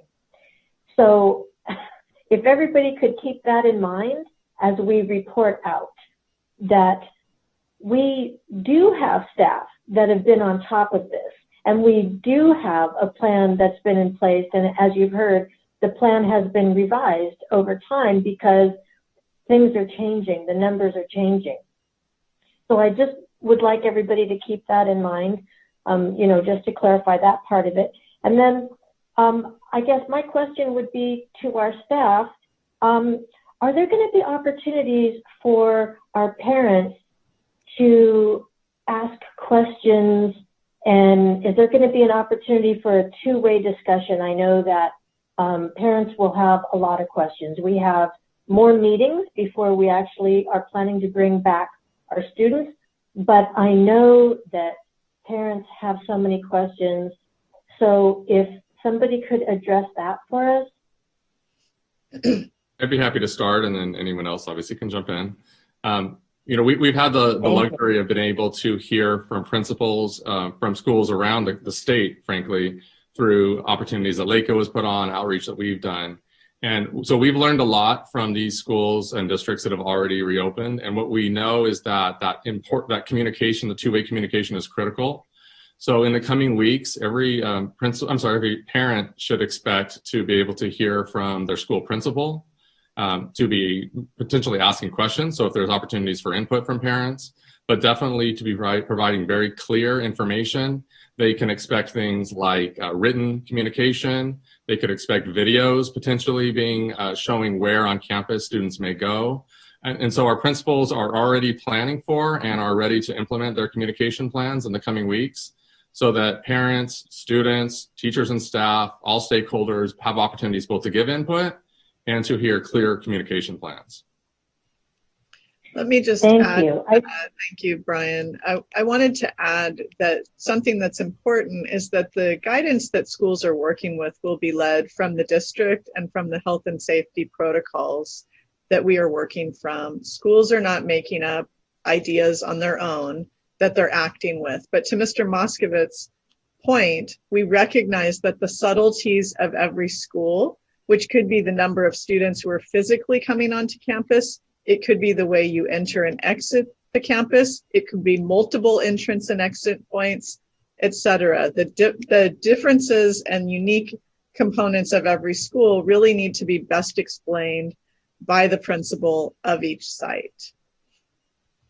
If I may also add that our elementary and K-8 schools have been doing pretty extensive outreach to families over the past several weeks in conjunction with their surveying. So based on the survey results, based on the parents that had not completed the survey, our secretaries, IOAs, counselors, and principals have been reaching out to families to answer any questions that they may have and assist them in completing those surveys. Thank you. I'd also like to note that during this pandemic, it seems like a lot of information was coming, you know, from the district, kind of, in some cases, directly to the parents, and that's because the kids are at home; they're not physically in the classroom, and this information coming out tonight feels like we are pivoting and we are moving more to a more usual way of conducting business, where if I'm a parent and I have my kids at school A, I get my information from school A. But during this pandemic, I've been getting my information kind of from the district. And so this is a shift in that. And I appreciate you making the distinction between the information coming from the district but being handled by the schools according to their individual circumstances and their own communities. So to me, tonight feels very pivotal. And I just want to, thank all of the, the team for all their hard work in keeping up with all the information coming forward. I know that it hasn't been easy, and I want to, commend you for meeting with people in other districts to find out what's worked for them, what hasn't worked for them, so we can kind of learn, through their best practices or mistakes, either way. But I know other board members have questions, so I'm going to go to Mr. Miller. I see your hand up, Mr. Miller. Yep, thank you. So actually, this question is potentially for Brian, but before I get there, I just wanted to emphasize, like I have spoken to more than once, in regards to getting back to the brick and mortar components of the school district, as we know that has been the most conducive environment for success, stronger than this digital platform that we're using now. Obviously, this is the motivation on why we want to get back to reopening our campuses. All things considered, I know that there are many parents like myself who have their concerns about some of the safety protocols when it comes to the entry and exiting of the campuses. What do the classrooms look like? All of those things. And I know that these details are continuously being worked out. But one of my first questions, or one of my initial questions are, can we or do we have the details regarding the entry and departure of our K-3 schools? Yeah, so thank you, Mr. Miller. It's a great question. So we absolutely have protocols in place for how schools will screen students when they come in. We're working through, the variation is going to be among sites, is if you have, again, maybe 300 students that are coming for in-person instruction, you may need 3 or 4 entry points, where a school that has fewer students coming in person may have fewer.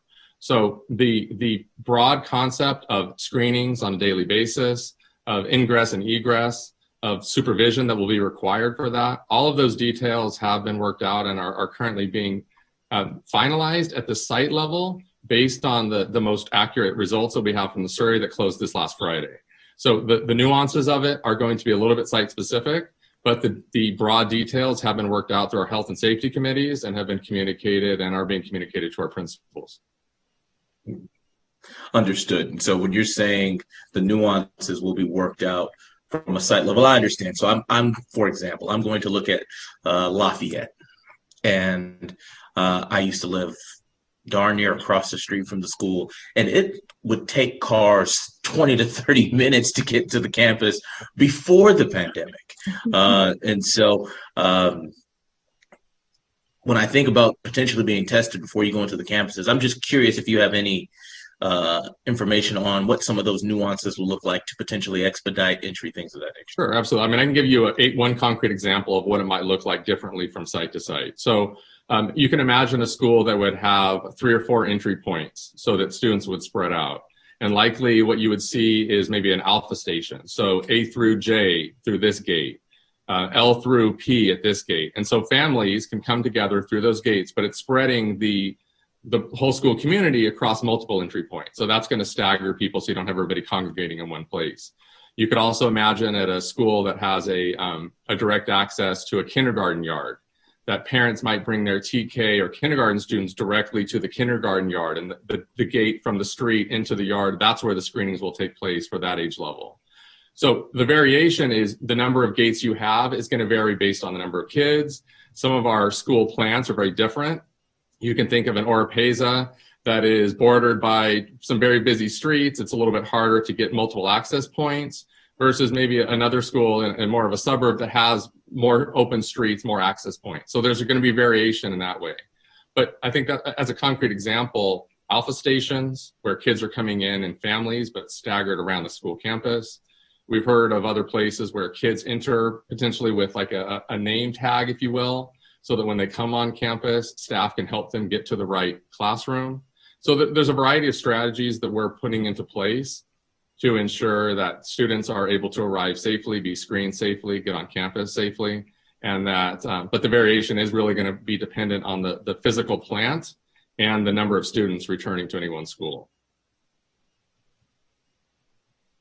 I might also add to Mr. Miller, to your question, that schools right now, for the adults that are coming onto campus right now, whether it's a staff member or someone coming to the office, they currently go through a screening process that includes taking their temperature and answering a series of questions that they have to answer before coming into contact with the staff at the school.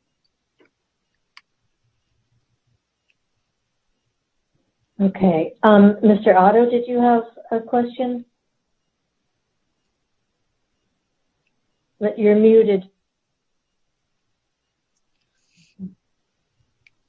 Mr. Otto, you're muted. Did you have a question?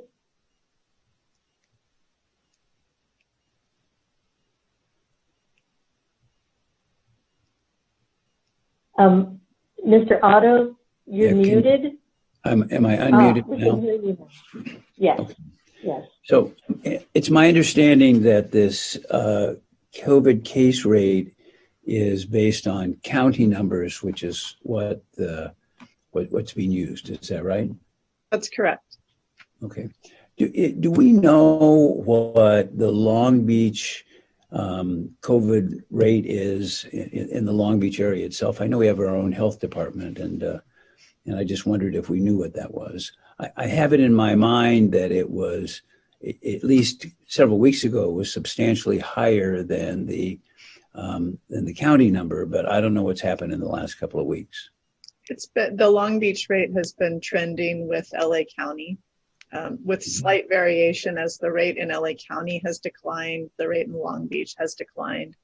But our reference to the county number is because one of the requirements from the Blueprint for a Safer Economy, which the California Department of Public Health put out, is that even a city with its own local health department would not deviate from the rate within the county. Right. So that's why our references are to the LA County rate. But do we know what the rate is in Long Beach, or do we just don't follow that because of the way it's what we're supposed to do it? I don't know it off the top of my head. Does anybody? Current rate is 32.5. It's currently 32.5. Okay.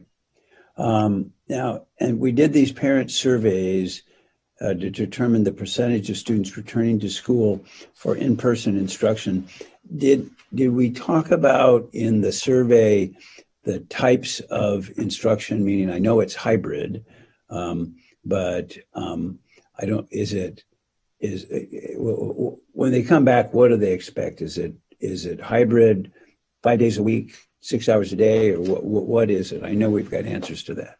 Yeah. So when we first sent out our communication to parents around the reopening of schools, the survey that we were asking of them, we did send out a video that had some description. So our hybrid model at the elementary level is when students come in person, it is 2.5 hours a day of direct instruction by the classroom teacher. And then after that, the students will go home and work on some additional asynchronous learning opportunities. Okay. That would be if a student were to choose to remain online, they would still receive the 2.5 hours of direct instruction from their teacher via online instruction. And they would also have additional asynchronous learning opportunities outside of that time. Okay.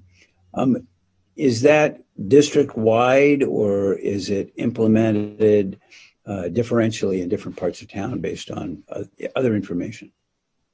So in Long Beach Unified, that will be for all of our elementary students, TK to 5 students in our elementary schools and our K-8 schools. Okay. The reason I ask is because I suspect that there are some areas of town where it would be harder for students to come and then leave and go home because they have working parents, or they just don't have the additional resources to do that. Is there a way to take that into consideration, or doesn't it really make much difference? I mean, obviously it's going to be more challenging for some parents than others to bring their students to school for 2.5 hours. I think that's why it's important that we are giving parents the option. We know that 2.5 hours of in-person instruction is not going to work for everybody. So they still have the online option that they've been experiencing since the beginning of the school year, that they'll be able to continue through the end of the school year if they choose. Gotcha. But given that what we believe, and I believe, is that what we want is to get kids back into school because that's the place where they can learn the most. Is there any accommodation that we've considered that could assist students in places where they had trouble being transported back and forth, and that their only option wasn't just to be online all day because that was an issue? Have we thought that through? Or? Yeah, thank you, Mr. Otto. That's a good follow-up question. I appreciate you asking. So we actually have several programs, including our CDC. Our CDC has a school age program, as well as our Kids Club programs. We're also in conversations with some various other agencies to see what kind of after-school care might be available. That kind of varies as we get closer to the date. We'll have more clarity around that, and we'll make sure to communicate that to the families. But that is, in some ways, that's a site-by-site conversation because we have programs like our CDC School Age program and our Kids Club program on certain sites. So there will be opportunities at some of our select sites. Great. That makes sense. And I'm not sure I completely, I know the definitions of these various tiers. Like, what does it mean to be in the purple tier as opposed to the red tier?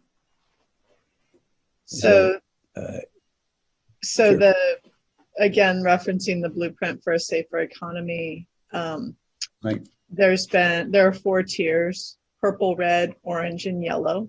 LA County has always been in the purple tier, and the tier is determined by case rate and testing positivity rate. And so this is, again, a goalpost that has moved repeatedly. But in order to move into the red tier from the purple tier, we would need to have a case rate that is at 7 per 100,000 people in the area. And in the area, meaning Long Beach, or meaning the county? The references to the tiers are driven by the California Department of Public Health, right, but in reference to counties. Okay. And do we know what the rate is now, the case rate is now in LA County? It's 20. Okay, so we have to almost decrease it to 200% to get to a place where we would get into the red tier. Is that right? That's correct, but I think it's worth mentioning that when we met as a board on January 13th, the adjusted case rate in LA County was 98.3. By our next board meeting, it had dropped to 75. It's dropped every week since, and right now we're at 20. So that's in the space of just over a month. We've seen that kind of decline, and we hope that that continues. Yeah, no, and cross our fingers that it will continue, because that's the big deal. And what's the level below red? Is orange. Orange.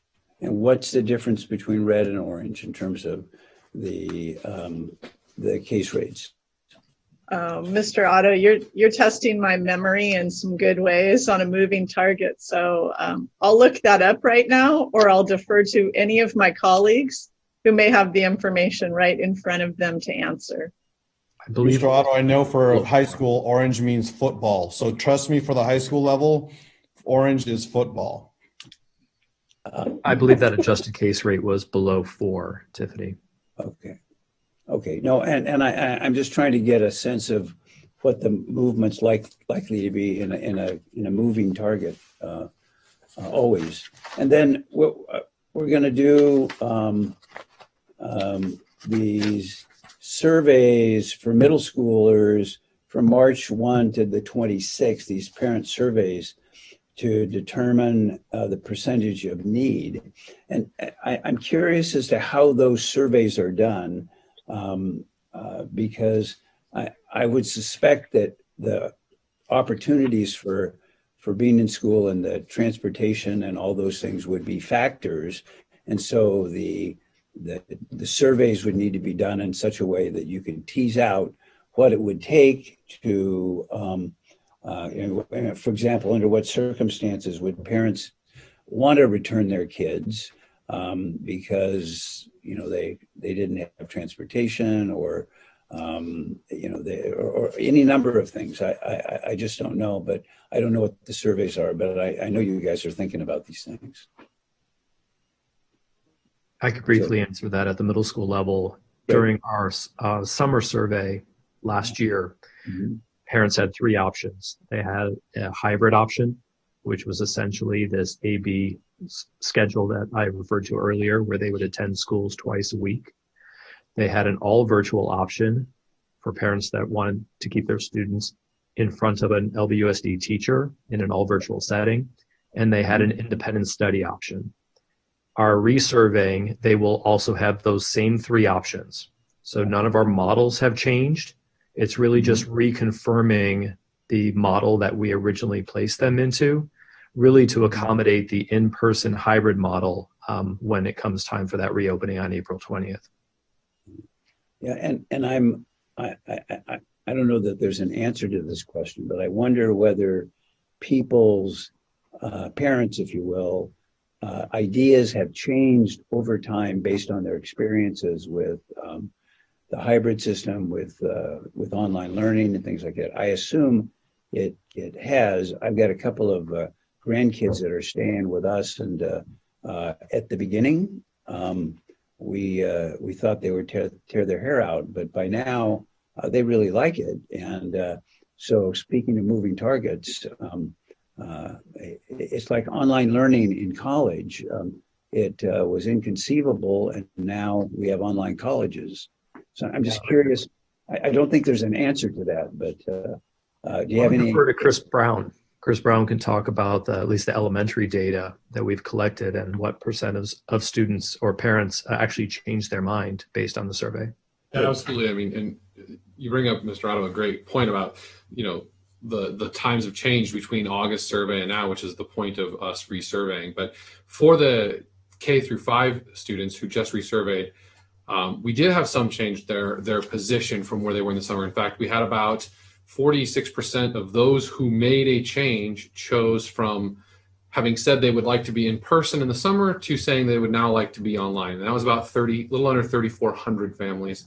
But we also had about 1,300 families change from online to in person. So it kind of goes both ways, with a little bit more going towards the online side. And we did have a few change who had not made a selection in the summer, and they chose to either be online or in person. And that was about the same, about 1,200 families each who had not made a choice in the summer and now chose to be either online or in person as we got closer. So we are monitoring that and seeing sort of how things are changing for those who are making a change. And we also, of course, had a lot of families who did not make a change. So we had about 7,200 families who made a change, but we have 30,000 students in that grade range. So quite a few students and families did not make a change to their choice from the summer. What I see in looking at the literature, I don't mean the academic literature, but the newspaper literature about this stuff is I'm just so proud of Long Beach because our parents and our students seem to be giving us the benefit of the doubt in this very up in the air time. And they're waiting to see what we're going to do. And I think that's a tribute to Long Beach's reputation and the way that we do things. And so I feel strongly that we're moving forward with less angst than a lot of districts I read about all over the country, and a lot of comments by parents. And so it's in my business, we call it a rebuttable presumption. There's a rebuttable presumption that we're going to do a good job and that we're going to do it, and somebody's going to have to prove that we're not. So I'm very optimistic that we're going to get the answers right, but I'm always looking not only at the excellence lens, but at the equity lens. And that's a harder thing to do, although I think our toolkit, if you will, is getting better and better about how to do that and make sure that that everybody gets all the opportunity that they need to be excellent or to be successful. And but I try and look at all of this in both of those lenses, because those, when you think about who our students are, and it's just critically important to do that. So I commend you for the hard and long work that you're doing on this. So that's all my questions. Thanks. Okay, I'm looking to see if any, Dr. Benitez. Thank you, President Craighead. And I have a lot of questions, I'm going to be honest, but I'm not going to focus on that. I'm actually going to ask, I'm going to make a request sort of in 3 areas from our executive staff, given that the superintendent and senior staff has spent so much time on outlining our new timelines and our plan. And I do want to say something for folks that reference this in their public comments, that even though our board is not taking action today, we don't have a recommendation has not been made, it's because we already had a plan. A plan had been developed with certain possible dates that included March 1st and April 12th as possibilities. What we're hearing today are revisions based on the latest information, the latest science. So I do want to stress that this wasn't about staff making a decision or the board making a decision. We had a plan, and we're being presented the most updated information based on the case rate, the newest case rate and the newest criteria. So in the spirit of that, and again, given that we've laid out at least the parameters of what that new revised plan looks like, I do want to say that a big component for me was the opportunity for all of our school site staff at the elementary schools to be vaccinated, right? And so that's in line with both what we're doing here as a city, but also with the values that we uphold, right? That we want to make sure that we provide an opportunity for all staff that will be in person at our elementary schools first, but then possibly at our middle schools and high schools to be vaccinated. So I wanted to say that in the context of my 2, I guess, requests for our executive staff and supporting senior staff. One is, President Craig had raised it. I think for us, given that there is so much information, and even if there's 1,000 people watching us today, there's thousands more that will get either second party or third party information. Many that will not know where on our website to find the latest information. Many that will not know really how to navigate getting that information from our schools. All right, even though we've been directing folks to our schools, I think that we should explicitly outline an opportunity to have 2-way communication.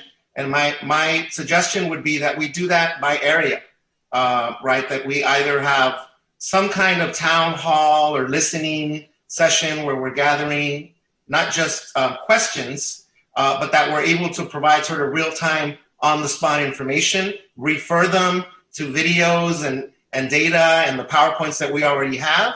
But I'm worried that because there's so much information tonight, and that this is really right around the corner, right? If you think about March 22nd and then the 29th, and given the activity in social media, that I think it behooves us to try to be as communicative, not just in disseminating information, but in providing some concrete opportunities to meet with and engage with key stakeholders. So I would propose, again, some kind of district-supported, I'm calling it this town hall, some sort of virtual information sessions where we can give real-time and responsive information.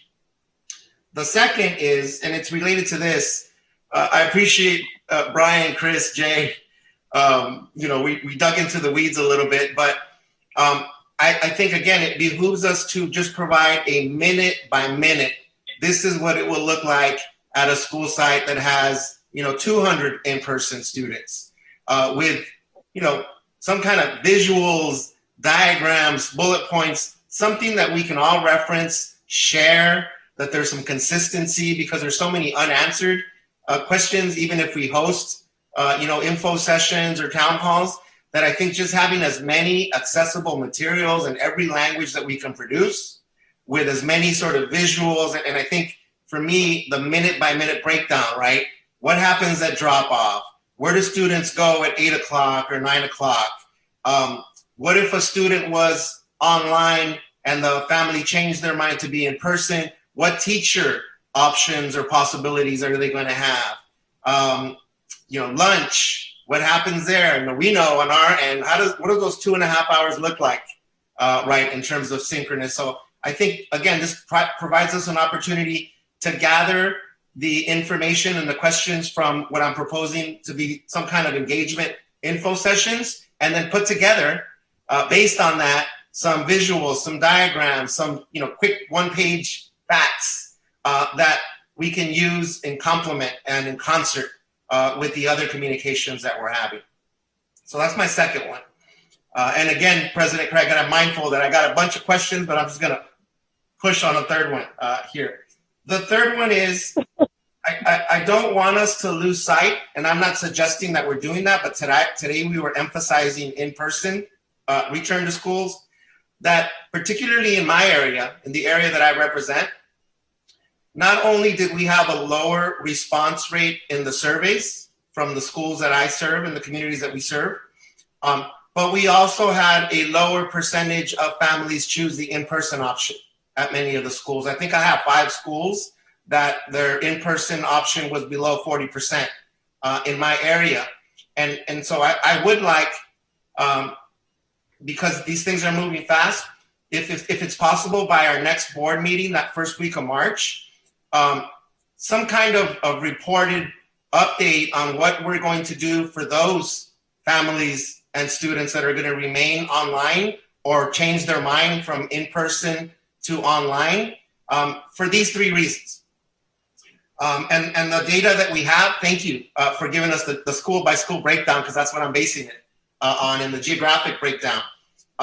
These are our highest need students, right? These are the students that essentially, according to the research, would benefit the most from being in person. But because of challenges in the neighborhood, challenges at home, challenges with our digital divide, there are still, they are still disproportionately negatively impacted by this pandemic. And so I want to make sure that we do right for those families that, they're not responding at 74 or 75% like the Lowell parents to come in person. And it may only be a third of the students, all right, that come in person. But, we need to do right by that 2/3 of the students that are still going to be at home, that also happen to be our socioeconomically disadvantaged students, our English learners, our foster students, our students with disabilities, right? So I would request from staff some kind of also updated report, if possible, by next school board meeting, so that we also don't lose sight that, yes, we're transitioning to in-person, but a large percentage of our students, and disproportionately a large percentage of our most impacted students, will not be in person for many of the reasons that Mr. Otto have alluded to, Mr. Miller have alluded to, whether it's transportation issues, economic issues, accessibility issues, that quite frankly are hitting harder in certain parts of our city. So I would make those 3 requests of our staff, and I'm willing to engage in conversations about how we can do that, how we can put that together. But I think again, and I think the number was a 45% breakdown, Dr. Baker, in terms of in-person and at home. Unfortunately, for those communities that would probably most benefit from being in person, and it's not to blame parents or to judge on why certain folks chose in person versus at home, but I think we can't lose sight that the data also shows that in terms of learning and our strategies for learning recovery and learning acceleration, that has to happen now, right, as well with our at-home options. Dr. Benitez, first of all, I'm wondering, were you in our principals meeting this morning, listening to our planning? Maybe, I'm not sure. I wish I was, right? Just the things you're saying is exactly where we're at right now with our principals. So you talked about these regional opportunities to communicate with parents. I think we can actually do one better. And I think at the individual school level, I already know our principals are planning for opportunities to engage with the parents at their school to describe the specific things at their school. And so I think that's even probably one better than what you're referencing, because there are going to be variations across sites. So I trust our principals to put together the communication plan that we were talking about today. We'll be back with them on Friday so that they can have those real two-way communication opportunities with the families and the staff at their school. I also think part of that is going to be to really describe the daily classroom experience, the daily experience of a student. From the moment they walk onto the campus, where will they go? When they need to use a restroom, what will that look like? When they're going to leave, how will they get their lunch on the way out? When they're in the classroom, what will the experience of a student be in the classroom? These are all the things that we know we need to communicate. And now that we know the date, and now that we know the number of students, we can finalize all of those details in the next week or two and communicate that out through early March.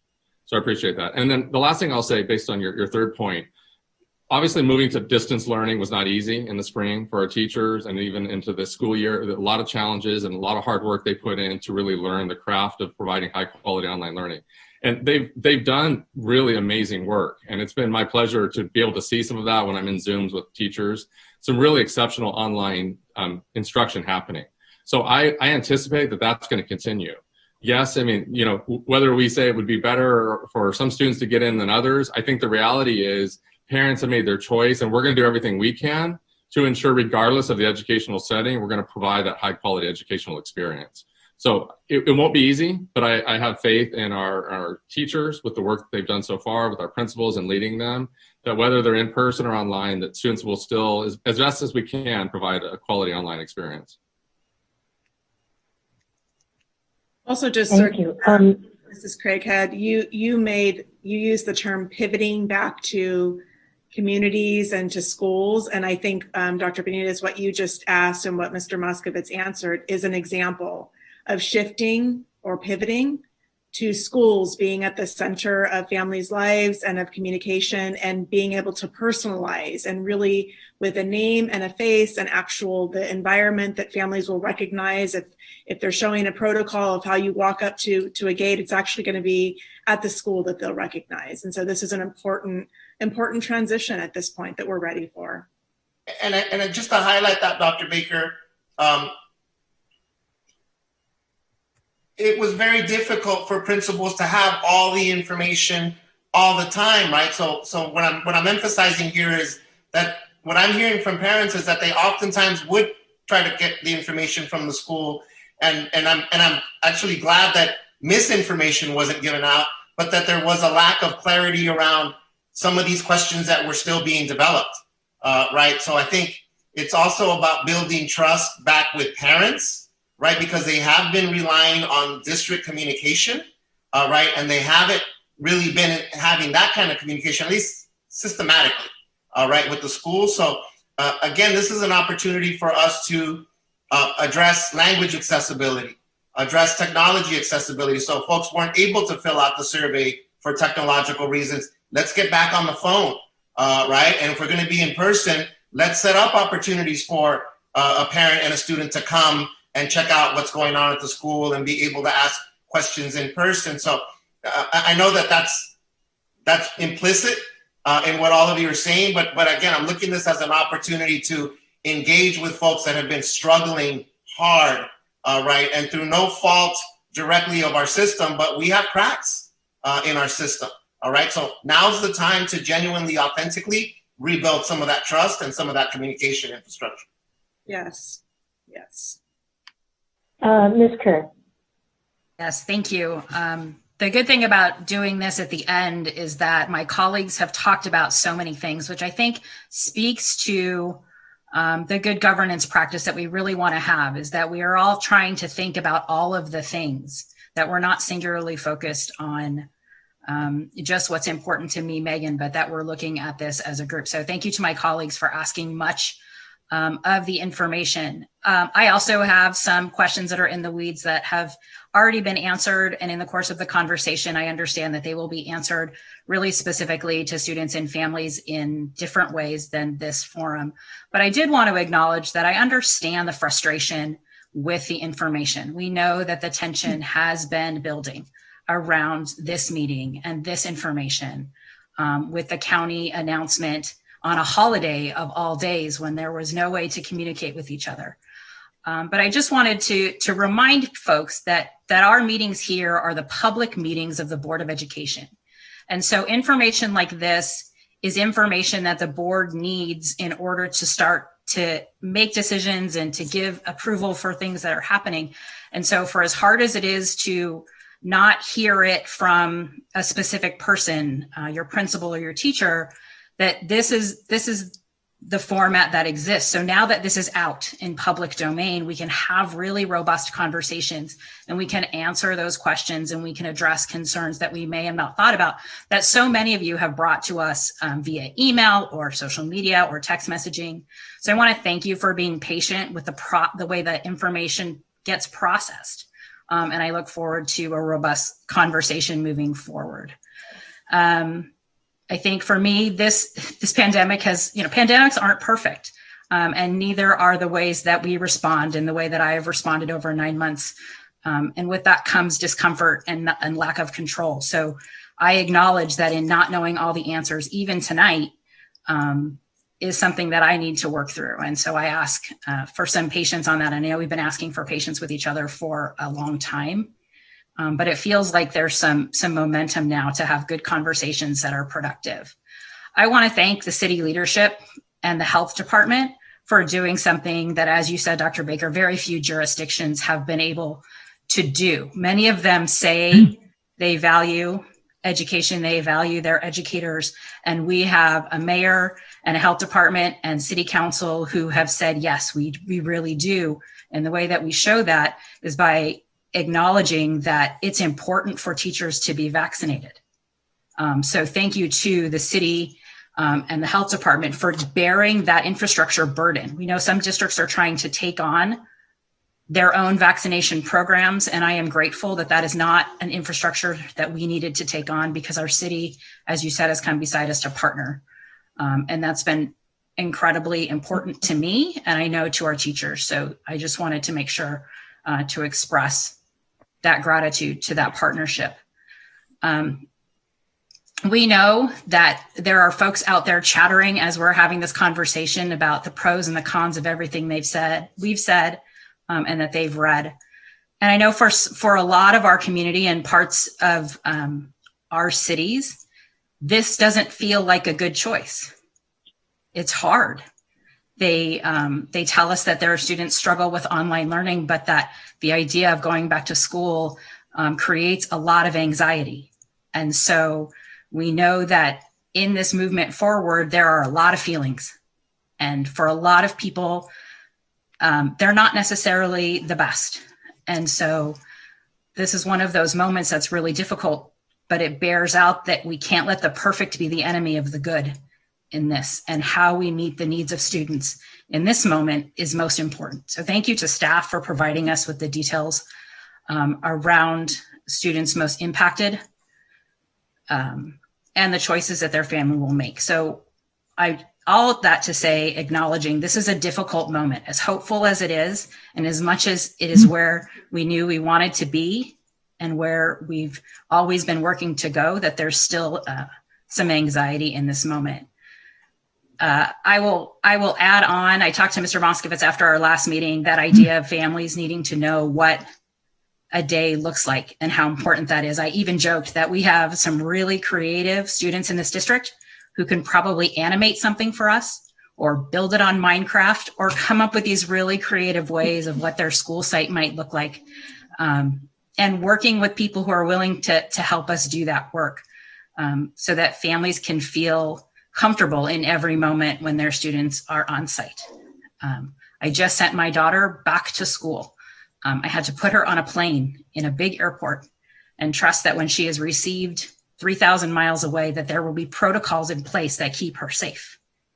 And so the updates around how she is doing and what her school is doing to make sure she is safe has been a lifeline for me. And I know 3,000 miles, it feels like 3,000 miles, even though it might only be 2 blocks for some of our students. So I think the details in the safety plan are critical. I appreciate you, Dr. Brown, talking about what the testing is. I would like to echo the comment that was brought up in public comment around students who may not tolerate that kind of test, but you did say that they will do that as they are able to. So if you could just speak a little bit to that specific one, because that I understand that one on a visceral level. So just wanted to make sure that you were able to emphasize that. Sure. My reference to they'll do it as they're able was in relation to students testing themselves. And so in the coming weeks and sooner rather than later, we'll be sharing some specific information about testing, which could include students self-administering the test. It could include support from staff. It could include a parent administering the test for the child. We had public comment asking for a saliva-based test. And at this point, our plan is to offer an anterior nasal swab. But to parents who have concerns about that for their children, about the child's ability to tolerate them, I would like to ask that you reach out to your schools directly, and we will be providing some guidance for those conversations, because I think there are some things that we can do together to support both what students are able to do, which is sometimes more than we think they can do, and also how we may support them in being able to do that. So I have some thoughts that aren't appropriate for this conversation, but I think from a parenting perspective, from a perspective of someone who knows people with special needs very well, and then also knows how well our families who have children specifically with special needs know them, I think that we can work together towards something that is supportive of everyone and that gives the children the opportunity to come to school if their parents are wanting that for them. Thank you. And I think my last point is around the opportunity for continued communication. So we know this is going to be an exciting and heavy lift for our school sites to do this work. I would ask and request that when those get scheduled, if they are on a site-by-site basis, that we as board members are copied on each school site's meeting so that we have the opportunity to be present and to show our support for parents and staff in those meetings and listen with a policy ear and listen with a board member ear. And I think that's it. I'm grateful for the information. We know it's a big night and a lot of information. I think Mr. Otto earlier referenced drinking through a fire hose.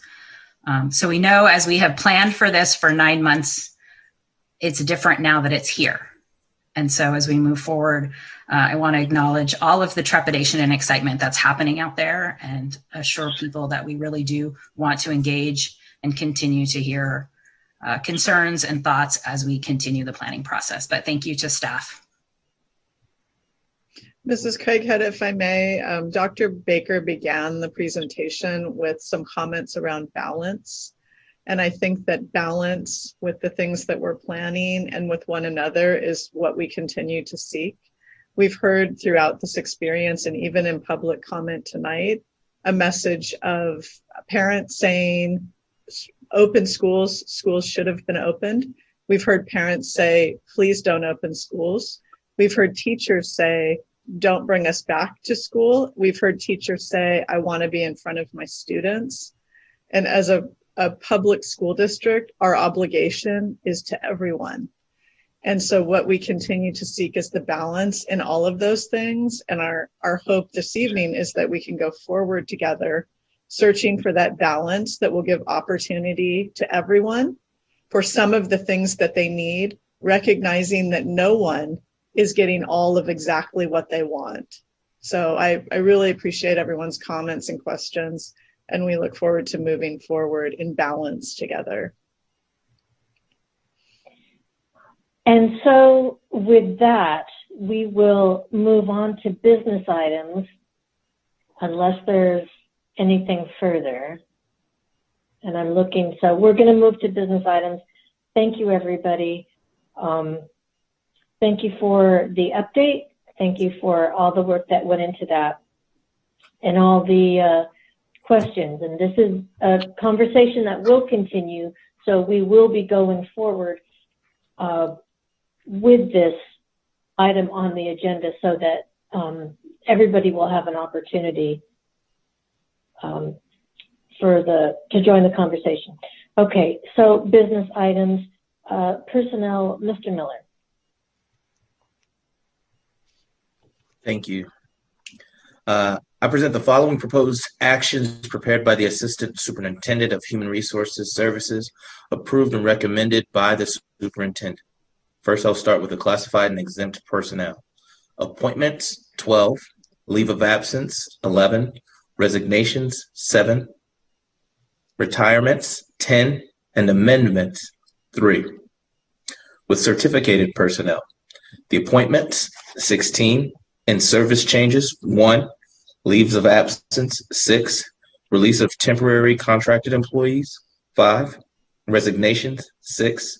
Retirements, 10. And amendments, 1.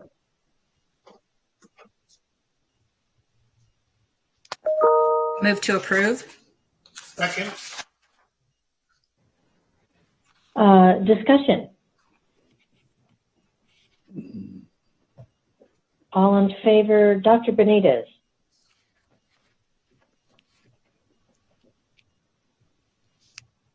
Ms. Kerr.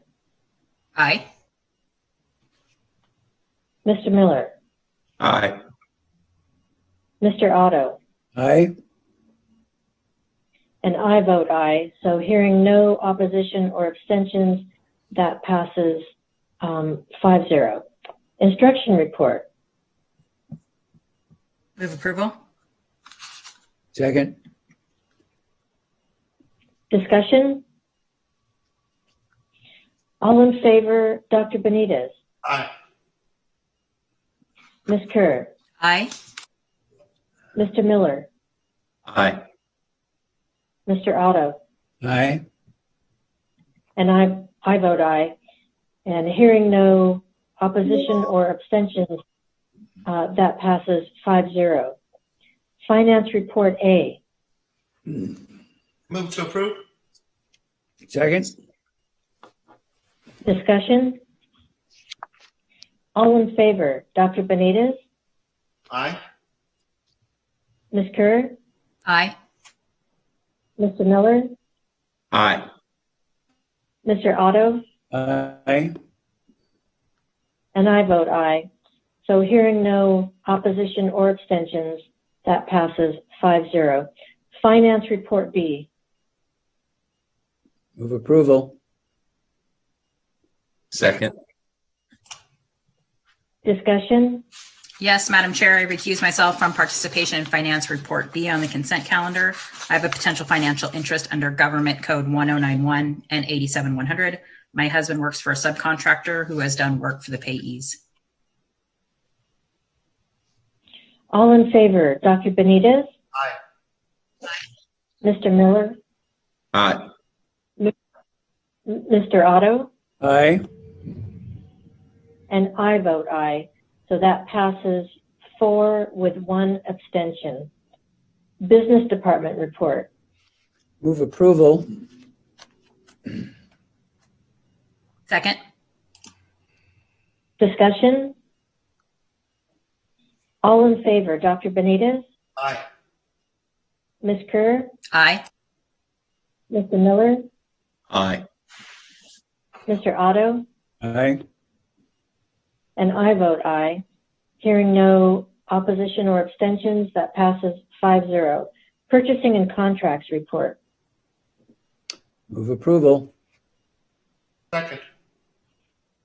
Discussion. Yes, President Craighead, I wanted to highlight that I counted 6. There may have been 7 or 5 new contracts for tutoring. And I wanted just to highlight that this is part of our responsiveness, right, to provide additional supports for students, and it was one of the items that's been highlighted through our LCAP process, through our commitment to provide additional supports for students that need it. So, Dr. Baker, can you comment a little bit on those new agreements? Sure. I appreciate you highlighting that, Dr. Benitez. These are master contracts that will allow schools immediately to begin to access tutoring resources. In fact, on Friday, school principals will receive information about how to access the contracts. Many of them provide online services. So in addition to teachers who may provide tutoring services online through our regular LBUSD programs, these are in addition to, and this actually did come out of feedback from a number of our LCAP participants who provide feedback and engagement, really thinking about down to the individual student level, these resources can be assigned. So they'll be available just about immediately. Teachers and principals will be able to access them and to recommend specific students for these resources.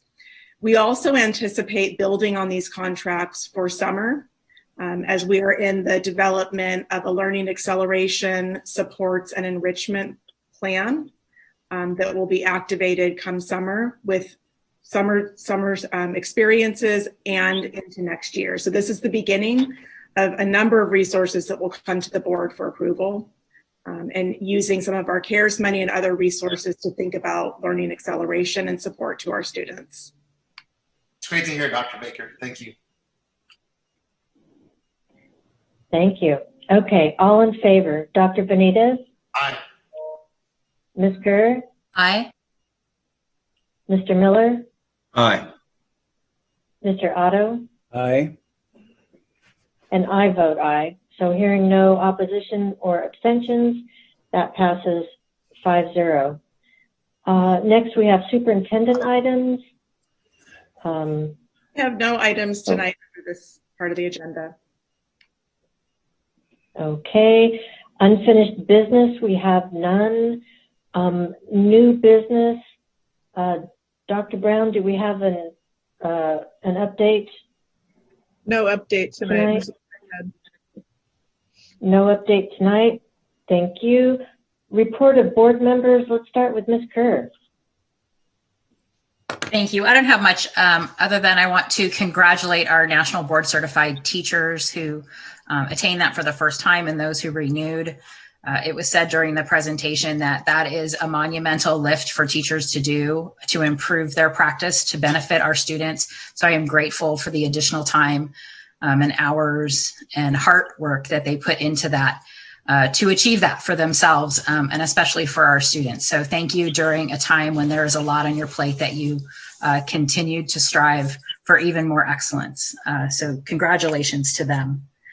I think I just wanted to reemphasize that tonight is a lot of information to digest, and we have a lot of feelings, all of us, around it, and would just ask for us to remember to interact with kindness and thoughtfulness and know that this is the beginning, or it's the continuation of a conversation we've been having for 9 months, but that there are real opportunities for intentional back and forth two-way communication moving forward on this plan. And I am grateful to everyone for hanging in with us tonight and being a great source of information and inspiration for our kids and the work we're doing here today. Thank you. Dr. Benitez. Just one item for me, Madam Chair. I'd like to ask for something to be put on a agenda. I know we have a lot already, but I alluded to it earlier today, and I'm hoping that I can get one of my colleagues to support me in this. And it was referenced earlier as well. So I know staff's working really hard, but I've been a part of several meetings now in the last few months where we've had some challenges with interpretation and translation. And, it's one of those things that parents are always reaching out to me. It's in these spaces that I'm so glad that my parents kept telling my sister and I to keep practicing Spanish, right? To not forget our Spanish. But unfortunately, I hear it on an ongoing basis in the voices and the concerns expressed to me by parents. In meetings that I've both been a part of and observed the challenges that we've had and the frustrations felt by the participants and our staff as well, because our staff also gets very frustrated when our interpretation and translation isn't going the way that we should have it. But I've also heard it from parents that are communicating with me that, materials are just not accessible to them. So I'd like to request, Dr. Baker, and again, hopefully I get the support from my colleagues here, if we can get some kind of audit or report on an ongoing basis on sort of where we are with our interpretation and translation services. I've heard from parents, in IEPs, being delayed because we can't get an interpreter in the IEPs or we can't get materials translated. So this is one of those opportunities I think we have to build together. Given the lay of the land and given still that a vast majority of our parents and students will remain online for a while longer. So if there's a way for us to get, if not monthly, bi-monthly updates outlining what we're doing to make sure that we remain accessible, that we provide the interpretation that we need to provide, and that we build in some assurances for parents that have been in many of these spaces that are supposed to be parent-centered, but that we have these frustrations still being communicated. And, just to kind of a continuation of that point, Dr. Benitez, and I support that. So if you want support from a colleague, I support that 100%. Also, just for clarification, is our agenda online translated into Spanish and Khmer? Because I know it was mentioned in the public testimony. No, so we are in the process of transitioning to a new system for board agenda called Board Docs. And once that happens, it has accessibility built into it. So there's training happening. We have several staff members who are a part of the training getting ready to transition to Board Docs in the near future. And then it will be. That's good news. That's good news. So I have good notes on your request, Dr. Benitez, and I also heard support from Ms. Craighead, so we will work on that. Me too. Support from me too. Great.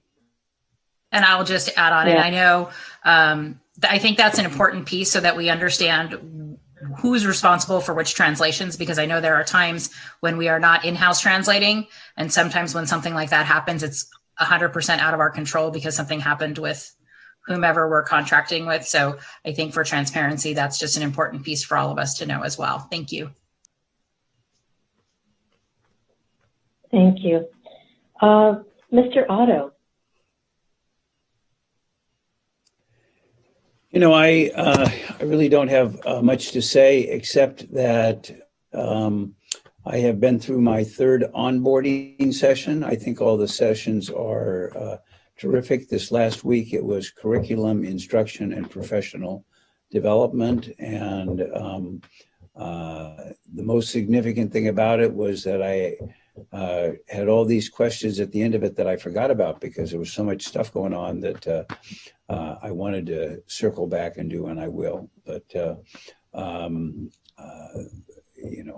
interested in linked learning and pathways that I know some things about, but not enough. And I heard some very smart people talking about what was going on in those areas. And so I think that that's good. I would just echo what Megan said, and that is that this is about as important a topic for this district, in my opinion, this reopening of schools as there can be. And there are tremendous opportunities to raise the bar on equity issues, to communicate our clarity and how we're trying to do these things to our school population in general. I've recently been over to Avalon and visited with some folks over there and had a nice long conversation with the principal. And there were questions then about what all this stuff meant. And I know if they're interested in it, Avalon, they're interested in it everywhere. So I've kind of got my shoulder to the wheel on this, trying to understand it and keep up with it. And so I'm looking forward to continuing work in that area. I am also very interested, and these aren't requests, I'll follow up on my own, but I'm very interested in the sports stuff and how we're rolling that out. I know that we had a cross-country meet today, and there was one that did not happen, but we're beginning to do that. I am and have been for a long time a member of the Century Club here in Long Beach, which is a inveterate organization that helps out K through 12 high school, college athletes, and they are chomping at the bit to go back to work. And the president has looked me in the eye and said, "You're going to give one of our first reports about what's going on there." So I'll circle back on that. And I am also interested in something, and that's about trade schools or the trades, I should say.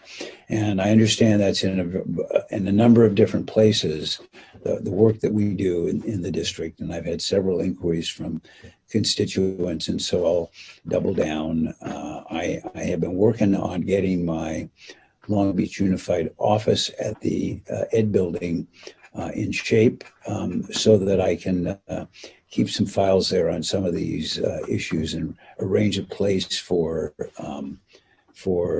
me to meet constituents when that's an option, which it looks to me like could happen before too long at all. And I am living with this idea to circle back of reopening. As many of you know, I'm very involved in the aquarium, and as the vice president of their board and kind of chair of the governance committee, we are talking all the time about reopening the aquarium and whether we're going to get to do it and under what circumstances. And they're tough questions, and yet they're very, very, very important questions.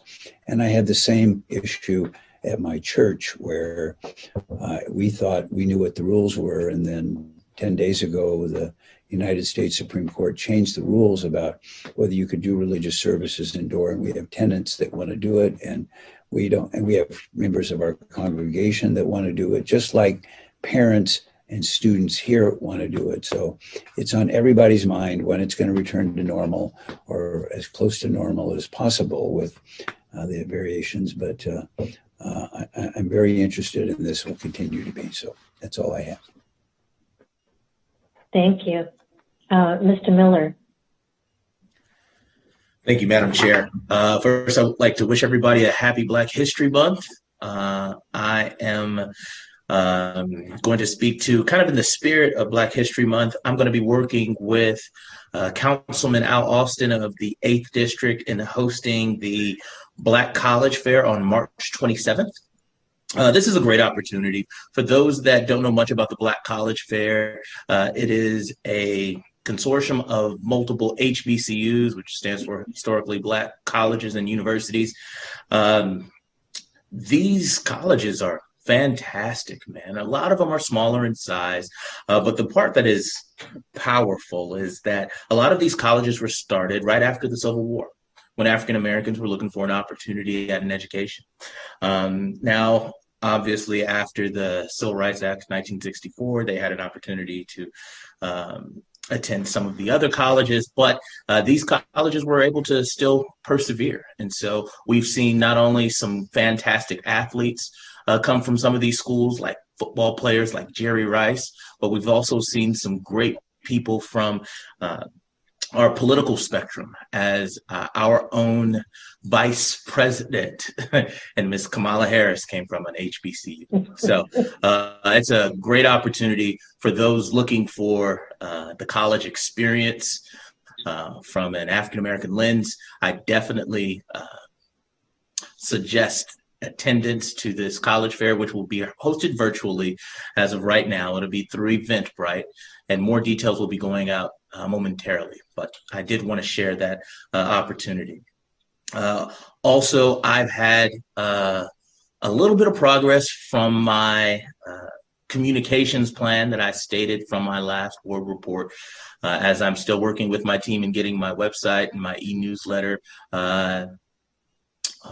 officially ready for publishing. But with that said, one of the things that I do have going on is working with my fellow board member and Dr. Benitez and participating in his monthly community forum, and that should be coming in coming weeks here. So I wanted to thank him for that opportunity.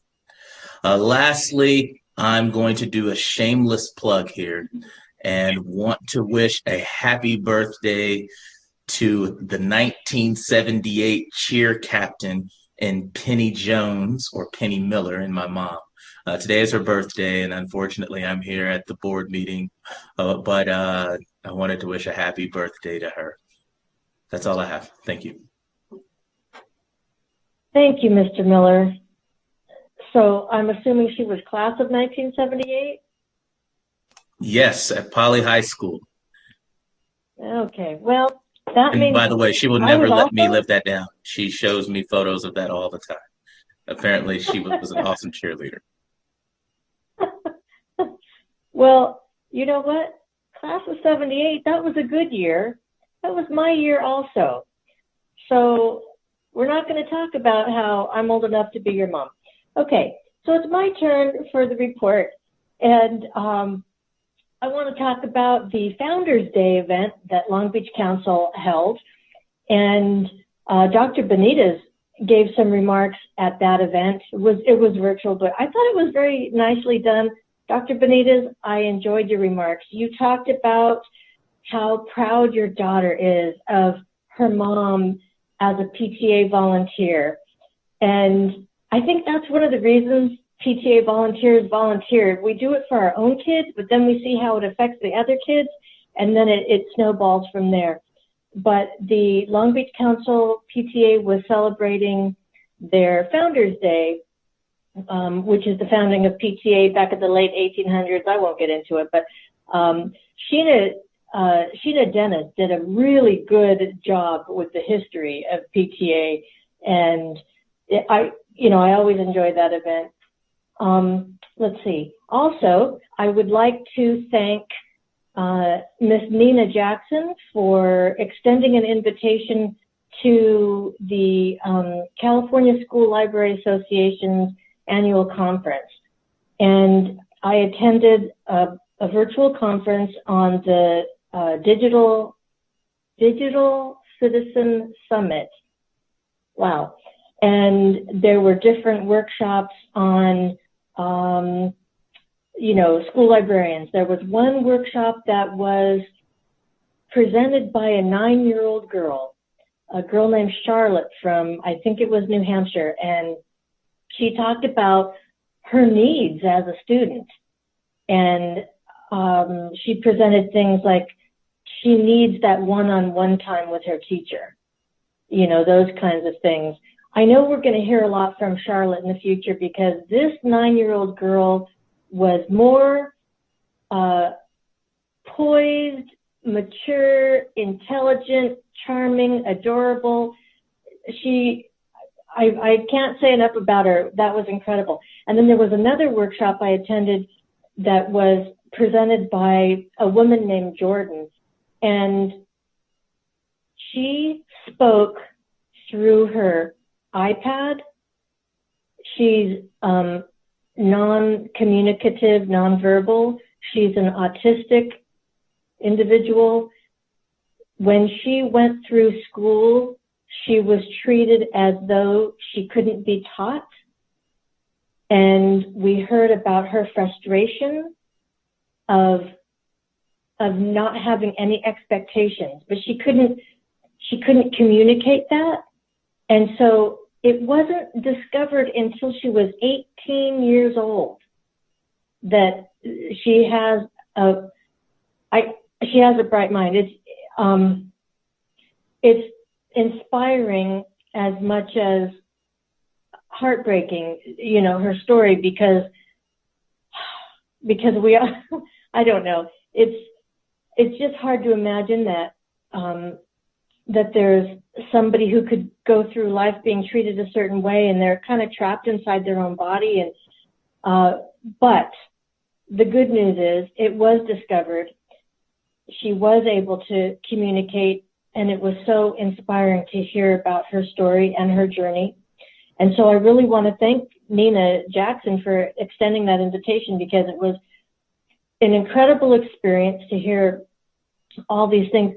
And my big takeaway was just a deeper appreciation for our teacher librarians. I've always respected our librarians. I love that they have a section in the audience when we used to meet in person. And I've always felt very supported by them. And it was nice to be able to have that opportunity to just really see the work they do and the value that they bring to our schools, to our students. And one of the things that I got was, you know, librarians help everybody, and they help make those human connections online. And so I'll move on because it is getting late. So let's see, a superintendent's report. Excuse me. Thank you. I will be brief this evening. I've asked Chris Itzen to pull up our district website. I'd just like to show the community where they can get two resources that were discussed tonight that have already been translated into Spanish and Khmer and posted on the district website. And Dr. Benitez, this is in no way to diminish the requests that you've made. I appreciate the requests that you've made and look forward to improving in the areas that you've talked about. But I just wanted to show from the district homepage, which you see in front of you, one click on the coronavirus response takes you to this page. There are two things. So hovering over the reopening update presentation, those are the slides under resources that are already translated and posted in English, Spanish, and Khmer. It's one document with the translated languages attached.